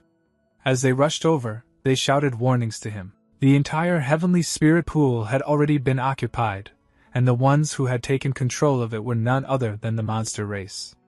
A huge number of humans had already been slaughtered by them. The monsters had seized the entire bridge. They urged him to leave quickly, or else all the human cultivators would end up dead. They kept telling all this to Lu Yi and insisted that they needed to join the alliance immediately. Only by joining the alliance could they survive, escape the monsters, and eventually fight back. Hearing this, Lu Yi asked in confusion who was leading this alliance. The man replied that it was Yu Hongling, Lu Ye's own junior. She had grown incredibly strong. He had seen it before. She had formed an alliance to fight against the monster race, and many cultivators were supporting her and fighting under her command. As Lu Yi listened, he realized that the human race had formed an alliance, and it was being led by his own junior. The others, while running, told him it would be better to ignore everything else and join them quickly. Together, step by step, they could defeat the monsters and demons. But ignoring their words, Lu Yi continued moving forward. His destination was the Heavenly Spirit Pool, and that was exactly where he intended to go. He dismissed them, telling them to take care of themselves while he left. In his mind, he thought this was strange. This hadn't happened in his previous life. In this life, Hongling had changed many things. Whatever, he thought.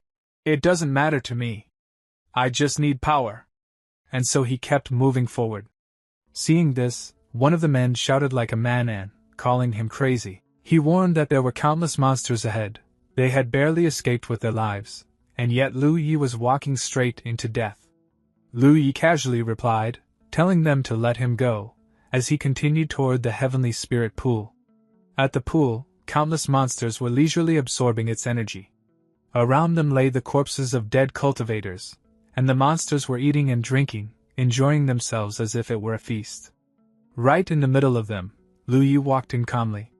When Lu Yi saw this, he realized that the monsters had completely taken over the place and were enjoying themselves without a care. The monsters soon noticed him. "Oh, look who's here," they said. "A lone human dares to come here? What can he possibly do alone? Does he think he can kill us all by himself? Maybe he could kill one or two, but against all of us? Impossible. This guy is way too arrogant. We need to crush that arrogance." One of them, a tiger-type monster, stepped forward. The others began cheering him on. He confidently said there was no need to worry. He would kill this human easily. His subordinates laughed, saying they would make the human beg for mercy, force him to kneel, and torture him before finishing him off. The tiger monster agreed, saying he would kill him in the most brutal way. But as he kept talking arrogantly, a single sword strike flashed through the air, powerful enough to kill instantly. It was Lu Ye's strike. With one blow, the monster was cut down. Lu Yi coldly said that if they wanted to fight, they should just fight. Why keep shouting like petty villains? He was already annoyed with those who talked too much before dying. As soon as one monster fell, 100 more rushed forward to attack. Lu Yi stood calmly in place, declaring that he was ready. To him, they were nothing more than ants. With a single strike, multiple waves of sword intent burst out. Wherever the attack landed, monsters fell dead one after another.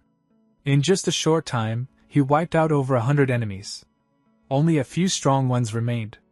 They launched their attacks, and Lu Yi acknowledged that their attacks were indeed powerful, but still not enough to kill him. Calmly, he destroyed them as well with a single strike, shattering their attacks completely. Seeing this terrifying scene, the remaining monsters were filled with fear. They began shouting to run, calling him a monster even greater than themselves. Realizing they couldn't escape, they dropped to their knees and begged for mercy. They even offered to become his mounts, willing to serve him if only he spared their lives. But Lu Yi refused. He said they had killed too many humans, and justice had to be served. He gave them a final chance. He would strike once more, and whether they lived or died would depend on their fate. With a single attack, all of them were wiped out. After that, Lu Yi remained alone at the bridge, calmly absorbing the spiritual energy of the Heavenly Spirit Pool and increasing his strength. Meanwhile, elsewhere, a messenger rushed to report to the sanctified Monster King. He informed him that a powerful human had arrived and had killed over 100 monsters with just a single strike. If they didn't eliminate him, many more of their kind would die. The king, however, reacted differently. Instead of being alarmed, he killed the messenger for speaking in fear, accusing him of betrayal. He reminded everyone that even if the enemy was terrifying, they still had a mission to complete first. Their primary goal, he declared, was to hunt down Fengwuji. That was their top priority. Only after that would they deal with Lu Yi. The monsters immediately agreed, promising to find and kill Fengwuji at all costs. The king declared that once Fengwuji was dead, they would deal with Lu Yi afterward. At that moment, they discovered Fengwuji's location, and the king led his forces out. They shouted their loyalty, declaring they would not spare anyone, even offering their lives if necessary. The king laughed, saying that this time he would wipe out the entire Phoenix clan from the world. On the other side, a girl stood calmly. It was Hongling. She thought to herself that in this life, she had already completed the things Lu Yi had done in his previous life, and even earlier than him. She had gathered people and formed the alliance to protect everyone. She began giving instructions on what needed to be done, then announced that she would leave. When someone asked where she was going, she replied that she was going to find her true love. If fate allowed, they would meet again. With that, she left. Elsewhere, a heavily injured man was gasping for breath, covered in wounds. He confronted his attacker, asking why he was being targeted, what grudge existed between them. The attacker mocked him, saying that in this world, the weak always kneel before the strong and beg for mercy. He refused to explain himself, saying he didn't have time to justify his actions to worthless people. Enraged, the injured man challenged him to a one-on-one fight, accusing him of bringing others along like a coward. This angered the attacker even more. He insisted he had fought fairly and alone, and yet was still being accused. Furious, he shouted that he would break the man's legs no matter what. Fengwuji was running for his life while grumbling in frustration. Man, what the hell did I even do to deserve this? Why are these guys so obsessed with chasing me? He muttered angrily. Just wait. The moment I become strong enough, the very first thing I'll do is wipe out this entire race. Just when things were starting to look hopeless, voices suddenly echoed from behind. And the person arriving wasn't anyone else but Hongling. The moment Fengwuji saw her, he froze. Hongling looked incredibly worried as she rushed toward him. I'm coming! Don't worry, I'll save you! She shouted. Fengwuji blinked in shock. Damn, she's beautiful, he thought, completely stunned. My heart almost skipped a beat. I totally forgot I was literally in danger for a second. Hongling rushed past him and launched herself toward the enemies. At the same time, thoughts flooded her mind. Finally, I've met Fengwuji again. For so long, he has been the only person in my heart. Back when he died, the pain I went through was unbearable. I can't even explain what that felt like. But now that I found him again, I'll stay by his side no matter what. I'm not letting him die this time. Meanwhile, Fengwuji immediately started running with her as more enemies continued to pour in. The two sprinted side by side. Fengwuji couldn't hold himself back anymore. Who exactly are you? He asked while running. And why are you risking your life for me? Hongling glanced at him. Can you stop talking for 1 second and just run? She snapped. Why are you making so much noise? Behind them, the ones chasing Hongling weren't humans. They were monsters. Their king roared furiously. You idiots! He shouted. You couldn't even handle one simple job? Someone came to rescue him, and you just stood there? I specifically ordered you to kill any human that came anywhere near this place. You useless trash! Hurry up and kill those 2 thieves! Yes, master! The monsters yelled nervously. We'll deal with them right now. While running, Hongling finally asked. So why exactly are this many monsters chasing you? Fengwuji scratched his head helplessly. How am I supposed to know? I seriously have no idea why they're after me.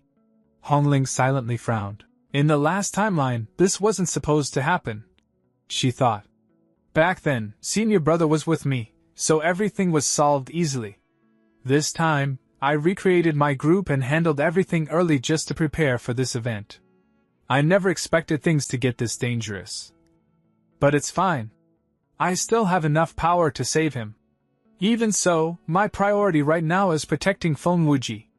Meanwhile, Fengwuji's thoughts were very different. These monsters are probably chasing me because they're jealous, he thought confidently.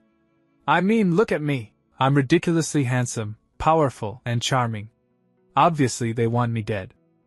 Hearing his ridiculous self-confidence instantly reminded Hongling of someone. A very dangerous someone. Senior brother Louis. He talks exactly like senior brother, she thought. But wait, why am I even thinking about Louis right now? I finally reunited with the man I love. This isn't the time to think about senior brother.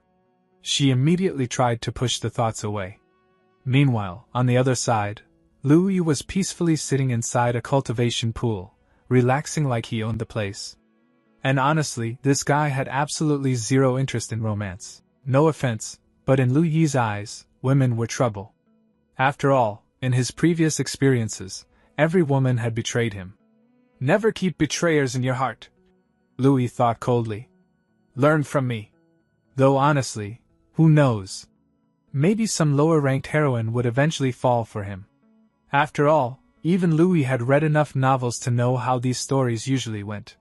Still, he had no intention of revealing anything yet. He simply sat in the pool and cultivated.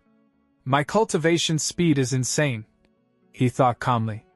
I've already reached the 6th level of the Nelson Soul Realm. At this pace, I'll break through again soon. For 3 straight days, I've stayed inside this pool, and nobody has disturbed me once. Right as he finished thinking, Amidva! Amidva! A bald monk suddenly approached. The monk respectfully clasped his hands. Benefactor, you are truly impressive, he said politely. Our wisdom sect disciples have arrived to cultivate here. This place is extremely important to our sect. So, please kindly leave this spot. Louis looked at the bald monk and sighed. Oh great, baldies. These guys seriously want to die. Still, he spoke calmly. Look, I'm cultivating peacefully, Louis said. If you want to cultivate, then go ahead. But don't try to force me out. I arrived first. That means this place belongs to me. So here's my advice. Don't provoke me. Leave quietly while I'm still being nice. I didn't bother you, so don't bother me. The monk smiled awkwardly. Oh? How can you say we're bothering you? This pool is extremely important for our disciples. It contains special spiritual energy needed for our cultivation. So I'm kindly asking you to move. But Louis wasn't moving an inch. What do you mean move? He said coldly. I came first. You people really don't know when to stop. And wow, you even brought backup. 1 monk. 2 monks. 3. 5. No. 20 bald monks surrounded the area. One of them stepped forward. You refuse to cooperate, he said calmly. But we also know martial arts. We know exactly what to do. Louis narrowed his eyes. You really had the guts to say that? And worse, you stole my line. I was literally about to say that. If you won't leave, then the consequences are on you. In the next second. Boom! Louis unleashed a terrifying strike. The attack tore through the air like a disaster. Its sheer energy ripped straight through the monks. In a single attack. 1 move. That was all it took. Every last monk was annihilated. Louis clicked his tongue.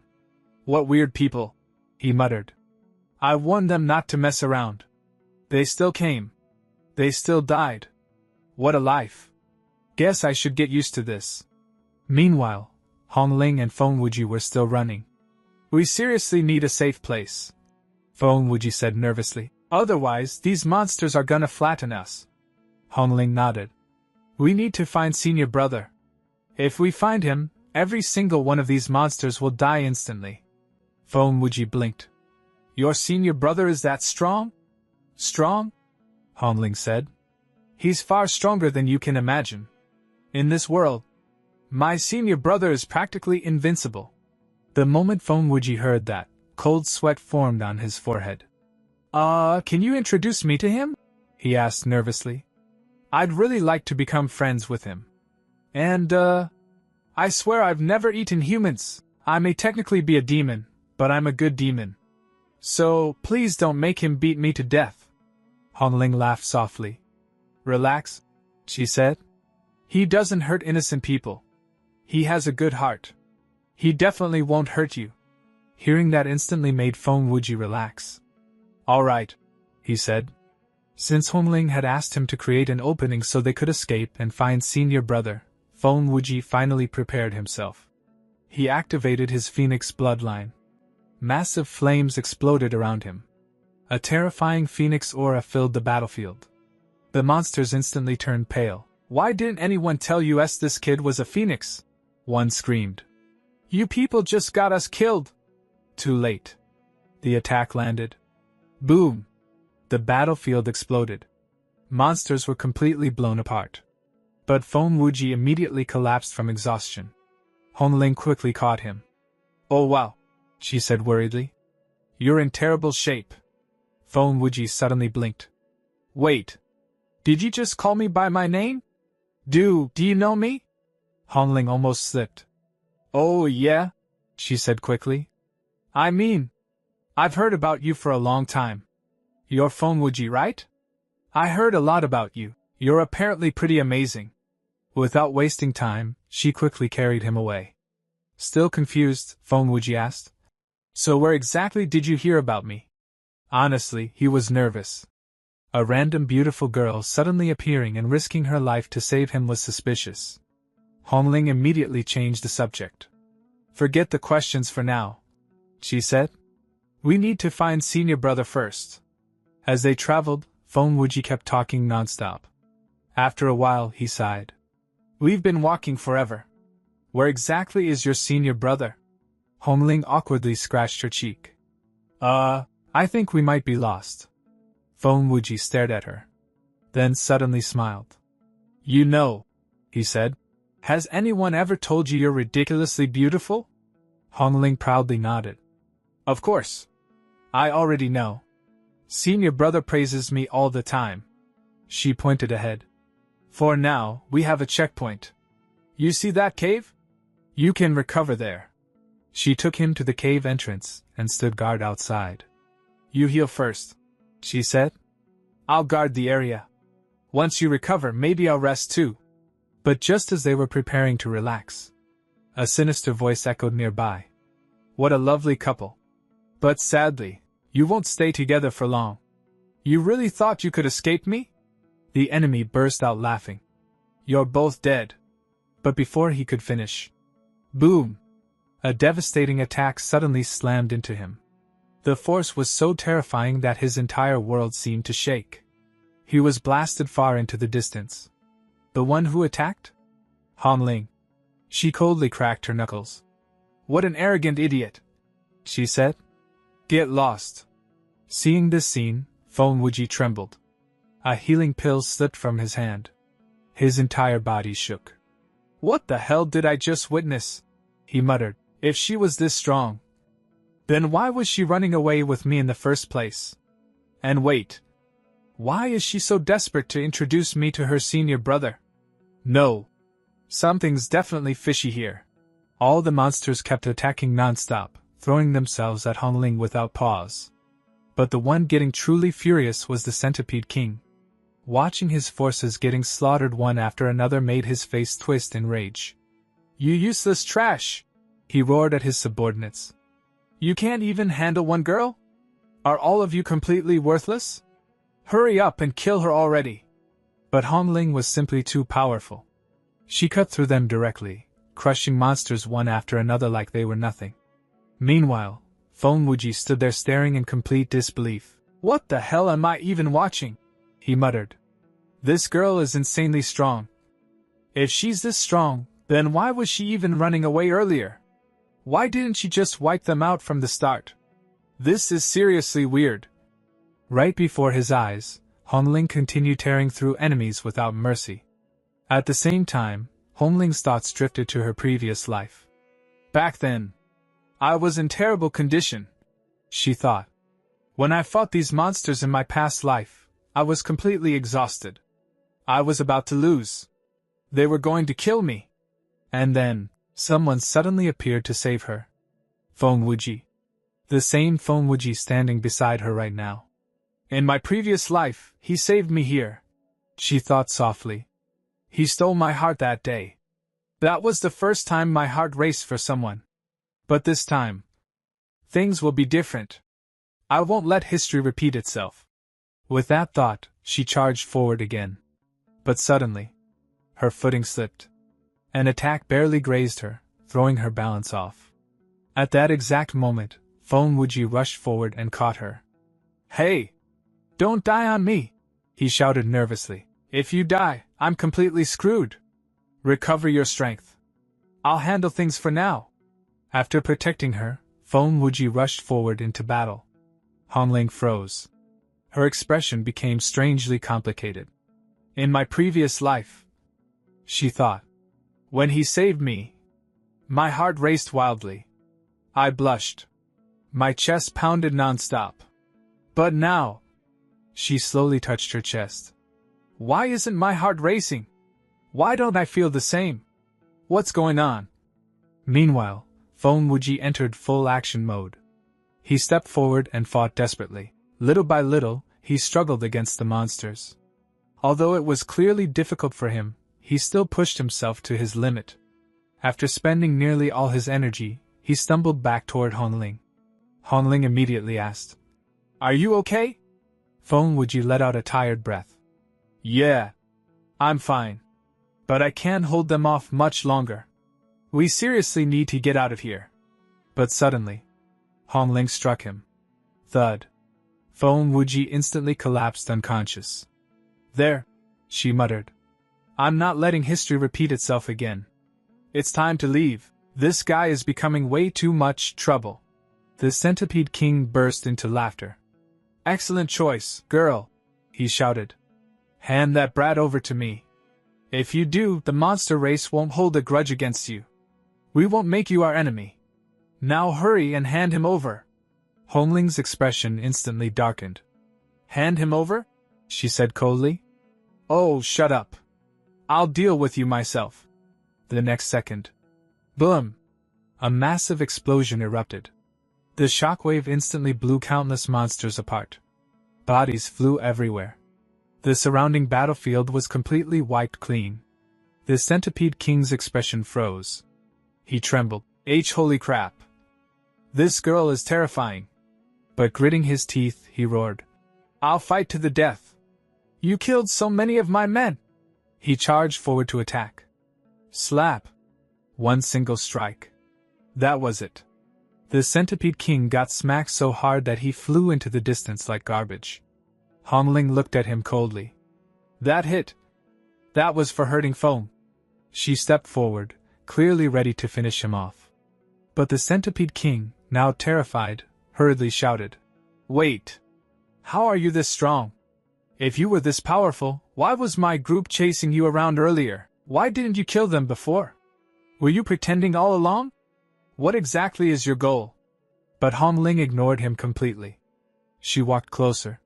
Step by step. Like death itself approaching. The Centipede King instantly realized. I'm screwed. Meanwhile, Louis still refused to leave the cultivation pool. Not only that, he had already killed a huge number of bald Buddhist monks earlier. The leading monk glared at him furiously. What have you done? He shouted. You killed so many of my brothers. Louis lazily shrugged. Why wouldn't I? You people came here, disturbed me, and tried forcing me out. Of course I fought back. Besides, you're ridiculously stubborn. You seriously annoyed me. The monk clenched his fists. Why? Just because we disturbed your cultivation, you killed people? If we needed this place, couldn't you simply move aside? You're no different from demons. Today, we'll exterminate demons. And you're one of them. The monks instantly formed a powerful killing array. The 18 Earth Demonic Formation. A formation specifically designed to eliminate demons. Since they already mistook Louis for one, they fully activated it against him. Louis's eyes slowly turned crimson. Oh? You're going to kill me? He smirked. Come then, you losers. The bald elder attacked first. The others followed. But Louis was absurdly powerful. In a single move. Boom! He completely crushed the formation. The monks were blown apart instantly. One attack. That was all. Everyone died. Except one trembling monk. The monk stood frozen, shaking uncontrollably. He finally realized something terrifying. This guy. He's not normal. He's ridiculously strong. I need to run. He turned and sprinted away. But Louis simply waved dismissively. Forget it. He's basically an ant anyway. Afterward, Louis sat back down and continued cultivating peacefully. Time passed. Finally, his eyes slowly opened. I reached the 7th level of the Shattering Effect realm. Not bad. This power isn't amazing yet, but it'll definitely be useful later. Meanwhile, Hongling finally arrived somewhere safe with Feng Wuji. At last, they were alone. But the atmosphere felt incredibly awkward. Mostly because Feng Wuji was unconscious. After some time, Feng Wuji slowly woke up. Huh? Who am I? Where am I? Wait. Did I die? Hongling quickly shook her head. No. You're alive. I brought you here. Feng Wuji looked confused. But how? We were trapped between monsters. How did we survive? Hongling lied without hesitation. My senior brother arrived in time. He killed the monster army. And then we escaped. Feng Wuji's eyes widened. Whoa. So your senior brother showed up, destroyed everyone. Then left the two of us alone together? Hongling looked away awkwardly. Yeah. Totally, though inside her head. That absolutely did not happen. She coughed lightly. Anyway. Now that you're awake, I should leave too. Our paths split here. Feng Wuji instantly sat up. What? Hey, what kind of nonsense is that? Hongling handed Feng Wuji a strange item before leaving. It looked like a small shell-shaped communication artifact, something he could use to contact her anytime. By the next morning, Hongling had already left. Meanwhile, Feng Wuji sat there quietly, staring at the strange object in his hand. What even is this weird thing? He muttered. He turned it around curiously. So I can actually contact Hongling through this? Can I really talk to her whenever I want? He scratched his head. But why would she give me something like this? Suddenly, a thought crossed his mind. Wait, does she actually like me? His eyes widened. Oh crap. If she really likes me, then what's stopping me from talking to her? Without hesitation, he activated the item. So, where are you? He asked awkwardly. What are you doing right now? Meanwhile, Hongling was still fighting. The secret realm had turned into complete chaos. The monster race and demon race continued attacking relentlessly, while the human race struggled to survive. After entering this continent inside the secret realm, things had become far more dangerous. Different races were clashing everywhere, and humans were under enormous pressure. That was exactly why Hongling stood at the front lines. She slaughtered monsters while protecting humanity, helping human cultivators safely search for treasures. While fighting, she finally replied through the communication artifact. I'm in the middle of a fight right now, she said calmly. We'll talk properly later. These demon creatures are disgusting. I still need to wipe them out. Feng Wuji instantly lit up. Wait, can I join you? If you want, I can come help. I don't really have any strong background or powerful family supporting me. Those rich clans have endless resources. But me? I only depend on myself. If I join you, maybe I can help. Inside his head, though, he had a different reason. She's ridiculously strong, he thought. If I stay with her, I'll probably get cultivation resources too. I can grow stronger and support her. Trying to sound sincere, he continued. You understand what I mean, right? If you let me join. Silence. No response. The communication artifact stayed completely quiet. Feng Wuji's face darkened. What the hell? He angrily tossed the shell aside. What kind of broken thing is this? She's not replying. Why is she ignoring me? I thought she liked me. If she likes me, then why won't she answer? And why won't she let me join her? What exactly is she trying to do? Just then, a mocking voice echoed behind him. Oh wow. Look who's daydreaming. A piece of trash actually believes the most talented and beautiful girl in the human race, Hongling, would fall for him? The voice laughed coldly. Brother, that kind of thing only happens in dreams. And who the hell do you think you are? Feng Wuji froze. His entire body stiffened. Standing there was the Dragon King. Fear instantly filled Feng Wuji's face. He immediately tried to leave. But it was too late. Dragon King's men surrounded him from every side, blocking every escape route. Bring him to me, Dragon King ordered coldly. Some time later, inside a cave, sounds of brutal beating echoed nonstop. Thud. Bam. Crack. So, someone asked coldly, what exactly is your relationship with Hongling? Speak. Feng Wuji, bruised and battered, hurriedly replied. We're just friends. And yes, the one getting beaten to hell was Feng Wuji. Inside his head, he cursed nonstop. Dragon King narrowed his eyes. Did anything happen between you two? Any touching? Feng Wuji immediately shook his head. No. Nothing happened. Dragon King's expression darkened even further. Then why the hell were you saying she likes you? If nothing happened between you two, why are you acting so confident? You shameless bastard. Feng Wuji almost cried. What kind of disaster did I get dragged into? He thought. All because of that woman. I ended up in this mess. I don't even know if I'll survive. Suddenly, Feng Wuji desperately shouted. I can lure her here. Everyone paused. I can call Hongling. I can hand her over to you. Just let me go afterward.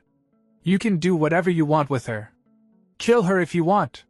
But I know how to lure her here. One of Dragon King's men immediately stepped forward angrily. Watch your damn mouth. Do you even know what you're saying? Feng Wuji swallowed nervously. Yes. I know exactly what I'm saying. I can do it. Dragon King silently handed him the communication shell. Meanwhile, Hongling suddenly heard a voice coming from the artifact. It was Feng Wuji. But he sounded badly injured. Hongling. I'm seriously injured. I need your help. Please come save me. Hongling instantly became worried. Are you okay? Where are you? On the other side, Feng Wuji nearly cried in relief. She replied. That means I can survive. He immediately lied. There's a cave near a mountain. I'm trapped. Please hurry. I really need help. Then he told her the location. But, suddenly, the scene shifted. A girl was tightly restrained from every direction. Bound completely. Unable to move. It was Hongling. Someone stepped through the doorway. In his hand, the exact same communication shell she had once given Feng Wuji. Without emotion, he tossed it beside her. I killed him, he said coldly. Feng Wuji is dead. You'll never see him again. The person standing there was Louis. He had already handled everything. The moment Hongling heard those words, she broke down crying. Senior. Why? This is all your fault.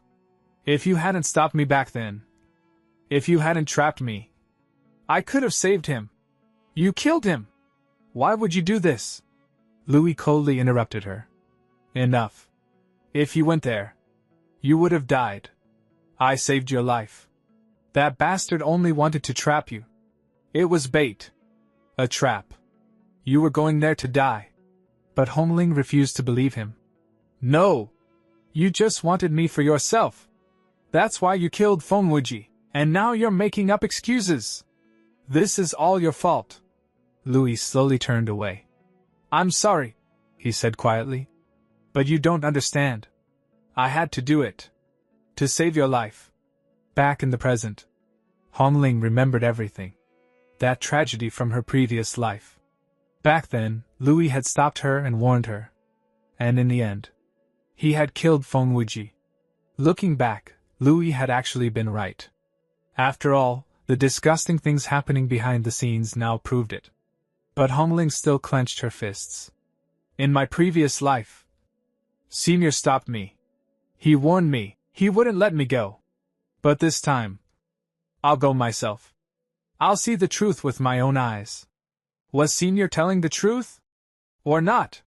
If Phone Wuji really betrayed me, then all of them were right. But no, he wouldn't do that. I know he wouldn't. I have to save him. Meanwhile, before leaving, Hongling gave orders to 2 human leaders. For now, stop launching attacks, she said firmly. Focus only on defense. Refine the treasures you've gathered. Strengthen yourselves first. One muscular cultivator frowned, but we've gained control over so much territory. If we stop fighting now, won't we fall behind? Hongling shook her head. If we attack recklessly, we'll all be wiped out. A strong foundation comes first. Grow stronger. Then strike. Only then can we move forward. The man hesitated. But senior, where are you going alone? Hongling turned. I'm going to save someone. Don't follow me. Just do what I said. Then, after a brief pause, she added.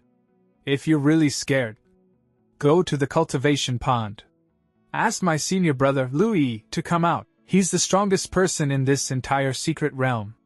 He can solve every problem instantly. The man widened his eyes. He's really that strong? Hongling nodded. Much stronger than you can imagine. Meanwhile, Louis sat peacefully cultivating. Suddenly, the system spoke. Master, a show's about to start. Want to watch? Louis frowned. No interest. I'm cultivating. If you want entertainment, watch it yourself. The system laughed. Come on. This one's gonna be fun. We're connected anyway. Let's watch together. Louis sighed. I hate this love nonsense, in this life. I despise it. Sacrificing one person to save another. It's stupidity. Then the system suddenly projected something. Look. The heroine is heading to the exact place you stopped her from going. She's alone. Louis glanced lazily. She'll probably die. That place is full of killing formations, lock arrays, and traps. It would take a miracle to survive. I warned her. But in the previous life, she misunderstood me. This time, she'll probably die. Honestly, that's better. Still, he ended up watching anyway. The system teased him. Master, she's really going. You seriously won't save her? Louis snorted. Yeah, right, as if I care. Meanwhile, Hongling finally arrived at the location. She carefully looked around. I'm here, she called out. Where are you? Before she could finish. Whoosh! A sudden attack exploded toward her from behind. Hongling instantly turned around. The moment Hongling arrived, a sudden attack came flying toward her from behind. Her eyes sharpened instantly. Without hesitation, she struck back. Boom! Her counterattack landed cleanly, sending the attacker flying far into the distance. The first monster crashed heavily into the ground. Hongling narrowed her eyes and carefully scanned the surroundings. Something felt wrong. And then, boom! Another attack suddenly activated. But this time, it wasn't from a person. It was a formation. Exactly like Louis had warned. The entire area was layered with formation after formation, and these weren't weak traps. Every single one was terrifyingly powerful. One formation activated. Then another. Then another. The Heaven Demon Illusion Formation. The Divine Fragment Lightning Array. The Desolation Suppression Formation. One after another. 4 deadly formations activated around her. A crushing pressure descended instantly. The terrifying force pressed down on Hongling from every direction. Her expression changed. So, it really was a trap. Meanwhile, nearby, monsters stood watching with amused expressions. Haha! I didn't think it'd actually work. All we did was bait you, and you really came. One monster laughed mockingly. The human race's great genius fighter, Hongling. You're actually brainless. Humans are hilarious. The moment they fall in love, they're ready to die for someone. What stupidity! Another monster burst into laughter. The human race's top-tier expert actually got trapped because of one pretty boy from our monster race. That Fonwuji guy. He's just a pretty face. Honestly, what's so special about him? I could easily replace him. If you dump him and choose me instead. Boom! Before he could finish, an attack slammed directly into him. The one who struck? Dragon King. The monster crashed into the ground, coughing blood. Dragon King's expression was ice cold. If you don't know what you're talking about, he said furiously, then shut your mouth. Dragon King had rules, principles, and anyone who crossed the line, even his own people, wouldn't be spared. At that moment, Hongling finally understood everything. It really was a trap. And suddenly, her mind drifted back to her previous life. Back then, after hearing Feng Wuji was in danger, she had desperately tried to leave. I have to save him, she said anxiously. But Louis blocked her path. You're not going, he said coldly. If you go, the monsters will capture you.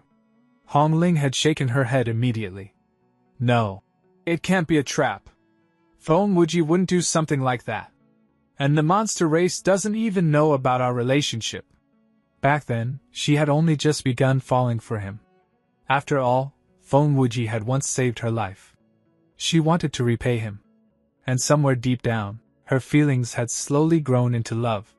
But Lu Yi's expression darkened. I said you're not going? Hongling exploded in anger. If you stop me, then I'll fight you. You're just jealous. Why are you jealous? Feng Wuji is the man I chose. I'm going to save him. And if I die trying, then so be it. The moment she rushed forward, Louis knocked her unconscious from behind. Looking at her sleeping form, he sighed. What am I supposed to do with this girl? In the end, Louis made his decision. If she can't go, then I'll go myself. Back in the present, Dragon King stepped forward and smiled faintly. Want to see Feng Wuji? Hongling immediately looked up. Show him to me. Dragon King casually threw someone onto the ground. Feng Wuji. His body was covered in injuries. Bruised. Broken. Pathetic. Hongling's entire expression changed. You did this to him? You beat him this badly just to lure me here? Dragon King raised a hand. Whoa.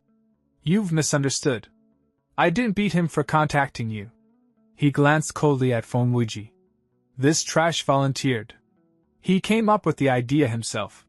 He said he'd lure you here. He said we could bait you. He even told us we could kill you afterward. Dragon King's voice turned colder. And I hate people like that. Even monsters have principles. We have rules. That kind of betrayal disgusts me. That beating? That was punishment. Hongling froze. Her entire world shook. Wait. This was Feng Wuji's idea? Dragon King nodded. Exactly. I told you. Even the monster race has standards. Feng Wuji suddenly shouted angrily. This is your fault. He pointed at Hongling. I told you to bring me with you. You were strong enough to protect me. But you abandoned me. Hongling opened her mouth. You. Her thoughts completely collapsed. Nothing made sense anymore. But Feng Wuji kept screaming. You left me behind. You selfish bitch. The words hit her like a slap. For a moment, even she froze. Then Hongling gritted her teeth and looked toward Dragon King. Fine. Just don't kill him. For my sake. I'll fight you. Just let him go. Meanwhile, far away, Lu Yi watched everything through the system. He raised an eyebrow. Impressive. I didn't think she'd improve her cultivation this quickly. She's honestly a genius. At this rate, she'll survive for a little while. Unless a miracle happens, she'll eventually lose. The system immediately laughed. Oh wow. You complimented your enemy? Louis rolled his eyes. Whatever. Then the system suddenly asked. Now that she knows the truth, will she become like Chuling? Begging, apologizing, trying to come back? Louis shook his head. No. Not yet. Her heart hasn't completely shattered. Not like Chuling's did.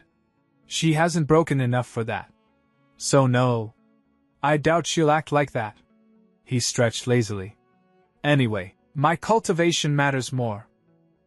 At that exact moment, a surge of power erupted. Lu Yi's eyes slowly opened. 9th level. Shattering effect realm. A faint smile appeared on his face. Nice. I'm way stronger than before. Meanwhile, Hongling was still fighting desperately. Completely exhausted. Yet still refusing to fall. She activated her destruction shield, blocking attack after attack while cutting down monsters endlessly. But nearby, Dragon King stood watching. One of his followers whispered nervously, "If we let her survive, if she keeps growing, she'll become a disaster for the entire monster clan." Dragon King clicked his tongue. "You know what pisses me off? The human race. No matter what, they always produce some ridiculous genius. Someone absurdly strong. Someone capable of wrecking us." He clenched his fist. "Honestly, I'm jealous. But today, she dies. I've decided.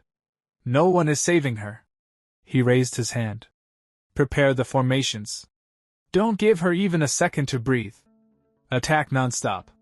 Keep exhausting her until she falls." Boom! Another formation attack slammed into Hongling. Her entire body trembled violently. She dropped to one knee, but before another monster could charge her. Slash!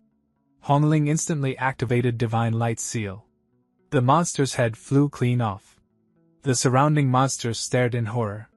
What the hell? What kind of monster is this woman? She's been fighting forever. She still hasn't collapsed. She's terrifying. But Dragon King shouted coldly, "Charge again! We attack together!" Another terrifying formation activated. An overwhelming blast rushed toward Hongling. This time, she felt helpless, weak, powerless. And suddenly, a thought crossed her mind. In my previous life, Senior came here alone. How did he handle all of this by himself? How did Senior survive something this terrifying? After seeing all of this and realizing how much she was suffering, memories from her previous life suddenly began to return to her. She remembered how, when her senior brother Louis had staggered back that day, he could barely even stand. He had been so badly injured that he could not even walk properly. He had crawled forward and fallen directly onto his knees. As he collapsed, he had said, "Look, I already finished off your lover. And on top of that, the entire place was a trap." He had explained everything that had happened, but she had refused to believe him. Instead, hatred for her senior brother began to grow inside her heart. And it was from that moment that her plans to betray him slowly began. Meanwhile, in the present, a powerful bolt of thunder suddenly struck Hongling. Hongling endured the attack as she was blasted far into the distance. Tears filled her eyes. At that moment, she finally understood. "Senior brother, you knew. You knew it was a trap. Yet you still came here without any hesitation. But why? Why did you come to this place?" The reason was simple. He had only come because she was here. Even if there was only a tiny chance she might believe him, he still wanted to investigate the situation himself and solve the problem. But what he never expected was that so many deadly traps had still remained hidden in that place. At that moment, the Dragon King personally stepped onto the battlefield. He clenched his fist and punched directly toward Hongling. The impact sent her flying backward before she crashed heavily into a giant rock. Blood spilled from her mouth as pain surged throughout her body. She dropped to her knees.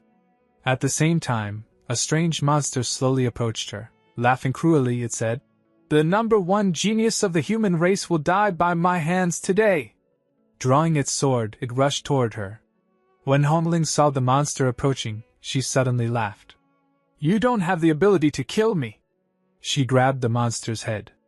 Before it could even understand what was happening, its head exploded. Using her shattering seal, she instantly blew it apart. The moment the Dragon King saw this scene, he became furious. Opening his mouth, he unleashed a terrifying flame attack. The attack struck Hongling directly. She screamed in pain before crashing toward the ground once again. She could no longer even stand. She kept coughing blood while struggling to breathe. The Dragon King looked down at her and sneered. The number one beauty of the human race. The number one human genius. What a foolish woman you were. But now it's finally time for you to die. In this life, you made a huge mistake. However, before you die, let me give you one piece of advice. If there is a next life, never trust love. Love is nothing but betrayal.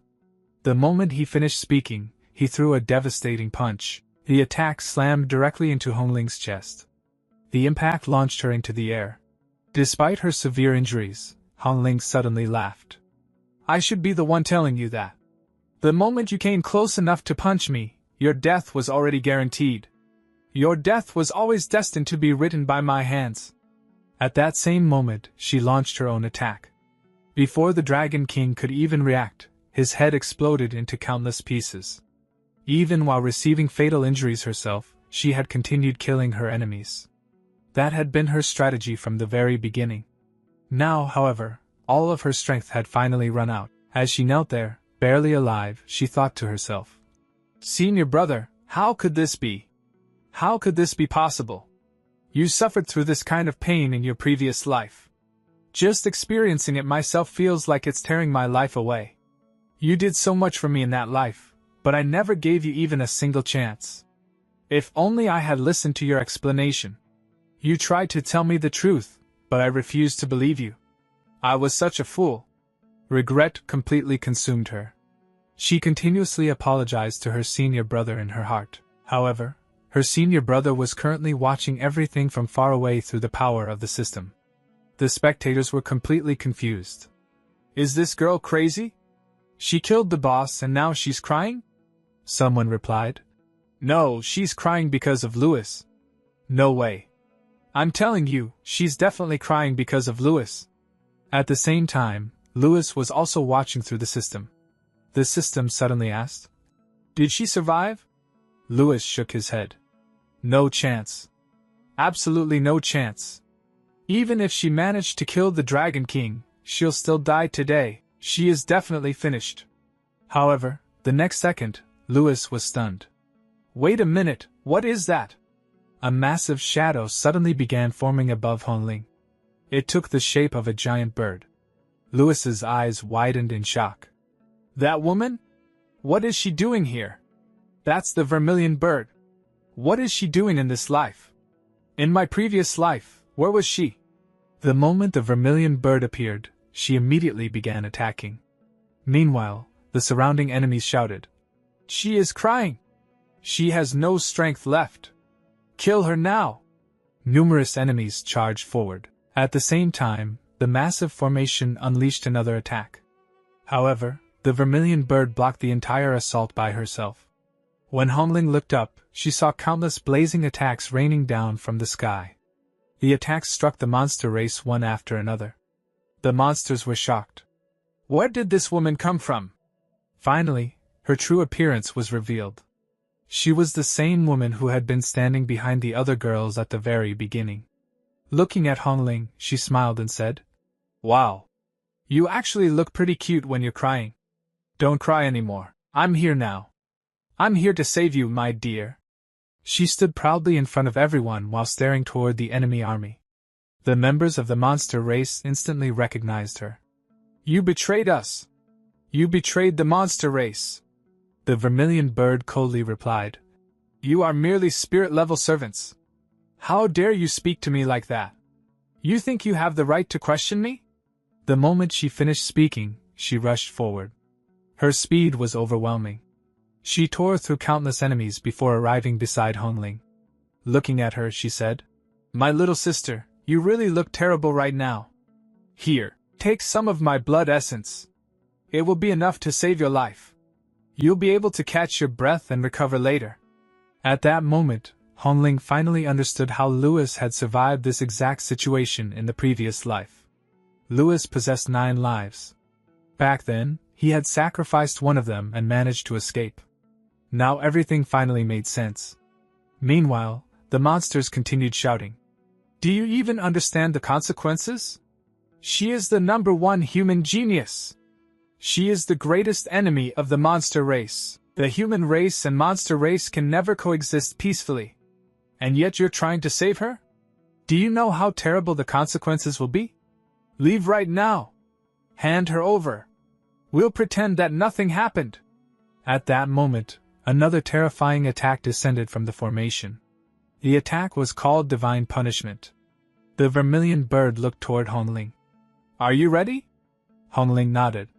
Yes. I'm ready. The two immediately combined their powers. The vermilion bird lifted Hongling and flew into the sky. At the same time, she unleashed an incredibly powerful strike. The attack collided directly with Divine Punishment. In an instant, the terrifying formation attack was completely shattered. Its entire power was blown apart into countless fragments. The vermilion bird successfully rescued Hongling and flew away from the battlefield. As they were leaving, all the demons below were cursing the human race. At the same time, they were also cursing the vermilion bird from their own tribe. She betrayed our race at the most critical moment. She is a traitor. This is the greatest act of betrayal. The consequences of this will be terrible. Meanwhile, as the vermilion bird carried Hongling through the sky, she asked, Where do you want to go now? Hongling immediately replied, Take me to the Heavenly Spirit Pool. The scene then shifted to the Heavenly Spirit Pool. Lewis was calmly cultivating there. At that moment, the system suddenly spoke. Host, they have arrived. Soon, Hongling appeared before him. The moment she saw him, she immediately fell to her knees. While kneeling, tears streamed down her face. I was wrong. I was wrong. I want to apologize to you. Even the vermilion bird was shocked after seeing this. What the hell is going on? She is actually begging for forgiveness? However, when the vermilion bird carefully looked at Lewis, she froze. Her eyes widened. Yes, it's him. It really is him. Suddenly, memories from the distant past began flooding back into her mind. Back then, countless members of her clan had hunted her down. Their mission was simple. Capture her alive. If they succeeded, they would receive a reward from the Spirit Demon Emperor. Not only that, but her bloodline itself was an extremely valuable treasure. Anyone who obtained her bloodline would receive enormous benefits. Because of those rewards, countless people had chased after her relentlessly. While escaping from her pursuers, she accidentally bumped into someone. She fell to the ground. When she looked up, she saw Lewis standing there. Back then, Lewis had smiled and said, Little bird, it looks like you're in danger. From today onward, you're my pet. I'll protect you. At that time, the pursuers immediately shouted, Lewis! Hand over that traitor of the demon race. She betrayed us. Give her to us. Otherwise, the consequences will be severe. We already have a huge grudge against you. If you interfere again, our hatred will become even deeper. Lewis simply smiled. So what? And who gave you the courage to make demands in front of me? You want me to hand this woman over? Dream on. The next second, he drew his sword. I'll kill every single one of you today. Not one of you will escape. As Lewis prepared to slaughter them all, the vermilion bird hurriedly stepped forward. Please don't kill them. They belong to my race. The Spirit Demon Emperor is manipulating them. That is why they were chasing me. Lewis frowned. The Spirit Demon Emperor? What kind of thing is that? Then he looked at the crowd before him. These people all have the potential to become future Spirit Demon Emperors. They could become an even greater threat to the human race. I can't allow another disaster to be born. So they must die. The moment he finished speaking, he began slaughtering them. One after another, the members of her race were killed. The vermilion bird could only watch helplessly. She had merely wanted to escape. Yet Lewis had practically wiped out her entire race for her sake.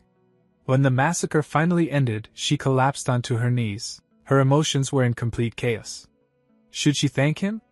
Or should she hate him? She could not figure it out. However, from that day onward, hatred toward Lewis slowly began growing inside her heart. Back in the present, Hongling was still kneeling. She continued begging for forgiveness. I was wrong. I should have trusted you from the beginning. I never even gave you a chance to explain. I poisoned you immediately. I insulted you countless times afterward. Please forgive me. Lewis watched her with an amused expression. You know, seeing you beg like this actually feels pretty satisfying. Keep apologizing. Go on. Continue. In my previous life, I did so much for all of you. And this is what I got in return. But don't worry. I won't let any of you go. The moment my power returns, I'll personally cut off every one of your heads. The vermilion bird immediately frowned. What is wrong with you? Have you gone crazy? Look at her. She is kneeling in front of you. She is begging for forgiveness. Look at the condition she's in. And you still refuse to forgive her? Lewis turned toward her coldly. You've got a lot of courage talking to me like that. Forget about them. Tell me something first. What poison did you give me in my previous life? The moment she heard the question, the vermilion bird became depressed. After a long silence, she finally answered. I gave you the blood lotus heart poison. Lewis narrowed his eyes. Explain. The vermilion bird nodded. When someone wants to kill others, the blood lotus heart poison amplifies those desires countless times. It causes the victim to torture their enemies endlessly. You won't stop until your target is completely destroyed. And after that, you'll continue doing the same thing to others. Eventually, your mind becomes unstable. Your heart suffers tremendous damage. And in the end, you die from your own slaughter. The more you kill, the faster you approach your own death. After hearing this explanation, Lewis laughed coldly. Wow. You women really know how to play cruel games. The vermilion bird replied. Yes, I do. You loved killing people, didn't you? So I helped fulfill your wish. You slaughtered my entire demon race, and I wanted you to die while doing exactly the same thing. The moment Lewis heard that, a terrifying killing intent erupted from his body. Get out. Leave immediately. From this day onward, don't ever appear before me again. If I see you again, I'll kill you on the spot. Also, I forgive you both. His expression became extremely serious. Hongling was still trying to apologize. However, Lewis interrupted her. It seems neither of you understands. I already said I forgive you. Now get out. If you don't leave, I'll kill both of you. The moment he finished speaking, he unleashed a deadly attack. The attack shot directly toward Hongling. If it hit her, she would undoubtedly die. Yet Hongling didn't move. She remained kneeling there. Even she seemed shocked. Fortunately, the vermilion bird reacted instantly. She grabbed Hongling and pulled her away just in time. The attack barely missed. The vermilion bird shouted, Have you gone insane? You were seriously trying to kill her. Without waiting for an answer, she immediately carried Hongling away. We need to leave. This guy has completely lost his mind. He'll really kill you. As the two women disappeared into the distance, Lewis finally relaxed. For the first time in a long while, he felt relieved. Good. They finally left. Meanwhile, Hongling remained silent and depressed during the entire journey. The vermilion bird eventually asked, Why are you still sad? He just tried to kill you. That attack was absolutely real. It was strong enough to kill you. He didn't show even the slightest trace of affection from your previous life. You were his lover, weren't you? He looked completely determined to kill you. What kind of man is he? Hongling lowered her head and smiled bitterly. He has every right to do that. In my previous life, I attacked him first. I knew he was my lover. I knew he was my Dao companion. I knew he was my senior brother. And yet I still tried to kill him. So it's completely normal for him to hate me. If he wants to kill me, I deserve it. No matter how he does it. At the same time, Lewis remained extremely serious. And if given the opportunity, he truly could kill them. And he probably would. Then the 1 billion bird looked at Hongling and asked, By the way, tell me carefully about Feng Wucai. How could you fall for such a cowardly member of the monster race? Hongling sighed and replied, I don't know either. Maybe liking someone is just an illusion. The 1 billion bird then began revealing the truth about Feng Wucai. That guy had a terrible reputation within the monster race. He cheated and deceived countless people. Many women of the monster race, especially those with the phoenix bloodline, wanted to marry him and bear his children, but he only took advantage of them. The moment Hongling heard this, she was completely shocked. She immediately asked, "Why didn't you tell me this in the past life?" The 1 billion bird calmly replied, "I didn't participate in that battle during the past life either. Otherwise, I would have died back then as well." Hearing that, Hongling lowered her head and said sadly, "What should I do to make senior brother forgive me?" After that, the scene shifted. A large number of cultivators had gathered together, discussing the recent events. One of them said, "I heard Hongling was besieged alone by more than 100 foreign race heavens chosen, and she counter-killed over half of them. Later, someone from the monster race rescued her." Another cultivator added, "Yeah, but the rescuer's identity is still unknown." At that moment, one cultivator smashed a huge boulder into pieces with a single punch. His name was Feng Longxiang. With an angry expression, he declared, "This has gone too far. Everyone, gather up. Monster race, demon race, god race, ghost race, kill them all." With those words, he united all the cultivators around him and prepared them for battle. Meanwhile, Lu Yi was still quietly cultivating. He muttered to himself, "The 4th, 5th, and 6th layers have all opened. Every heavens chosen under the age of 50 can enter." Then he slowly opened his eyes and smiled. "It's time for me to change locations." The system immediately asked, "Host, where are you going?" Lu Yi answered, "I'm going to cultivate beneath the Tao Comprehension Tree on the 6th layer. The effects there are even better than the Heavenly Spirit Pool," the system reminded him. "But the teleportation point to the 6th layer isn't in this direction, right?"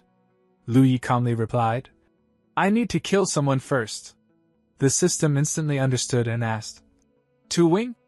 The demon race member who slaughtered over 100 human race heavens chosen in the past life?" "That's right," Lu Yi answered. "This time, I'm going to strike first." After saying that, he immediately set off. Some time later, he arrived at another location. The moment he landed, he drew his sword and quietly waited. The demon race heavens chosen should arrive soon. He had already prepared himself. Just then, a member of the demon race appeared. It was Yan, the son of the heavenly demon emperor. Lu Yi recognized him immediately and thought, "It's the son of the heavenly demon emperor Yan."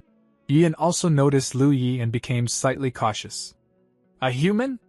What is he doing here? We don't know his exact strength. It's better to be careful." Then he politely asked, "Human race heavens chosen, may I ask what business you have at our demon race teleportation site?" Lu Yi answered coldly, "It's none of your business. Step aside so you don't get accidentally injured." Yan was stunned. He frowned and asked, "Do you even know who I am?" However, behind Yan, another figure was quietly approaching, something he had not noticed at all. At that very moment, Lu Yi suddenly moved at incredible speed because his true target had finally arrived. He flashed past Yan, and his sword sliced through the air right beside Yan's ear. Then, without hesitation, he attacked another demon race cultivator standing behind him. That person was the heavens chosen known as Tu Wing. Lu Yi's strike landed instantly, killing him on the spot. Tu Wing looked at him in disbelief and shouted with his dying breath, "No! You didn't kill the heavenly demon emperor's son, but you killed me instead!" The next second, he collapsed to the ground with a loud thud. When Yan realized that the person behind him had been another demon race member, he was completely stunned. Panicking, he yelled, "Don't! If he's the one killing you, don't drag me into this. You're trying to get me killed just to silence the witness." But Lu Yi paid him almost no attention. He simply replied, "Not interested." After saying those 2 words, he turned around and walked away. Only after Lu Yi had disappeared did Yan finally breathe a sigh of relief. "That scared me to death." Just then, another demon race member named Jiang arrived. Looking around in confusion, he asked, "Why is it only you here? Where's Tu Wing?" A moment later, he spotted Tu Wing's lifeless body lying on the ground. His eyes widened in shock as he pointed at the corpse. "Tu Wing is dead! Did you do this?" Yan hurriedly shook his head. "Of course not. It was a human." Jiang frowned and asked, "A human? Then why didn't he kill you along with him?" Yan became furious. "What do you mean by that?" Am I the one who actually deserves to die? Jiang simply sighed. I finally understand now why our demon race suffered such a tragic defeat. Yan had no response and remained silent. The scene then shifted back to Lu Yi. He had already arrived at the Dao comprehension area, where an enormous ancient tree towered over everything around it. Suddenly, Lu Yi sensed something unusual. He could feel the ghost race approaching. The color of the sky gradually changed, and eerie green energy spread across the heavens in every direction. Instead of being worried, Lu Yi smiled with excitement. He slowly unsheathed his sword once again and declared, "Come out, everyone!" At that moment, countless ghost race spirits charged toward him, launching a full-scale attack. But Lu Yi had no intention of holding back. He unleashed his power and swung his sword repeatedly, cutting through the ghostly figures one after another and completely destroying them. Within a short time, every last ghost had been wiped out. After eliminating them all, Lu Yi calmly walked beneath the massive Dao comprehension tree, sat down peacefully, and began comprehending the Dao.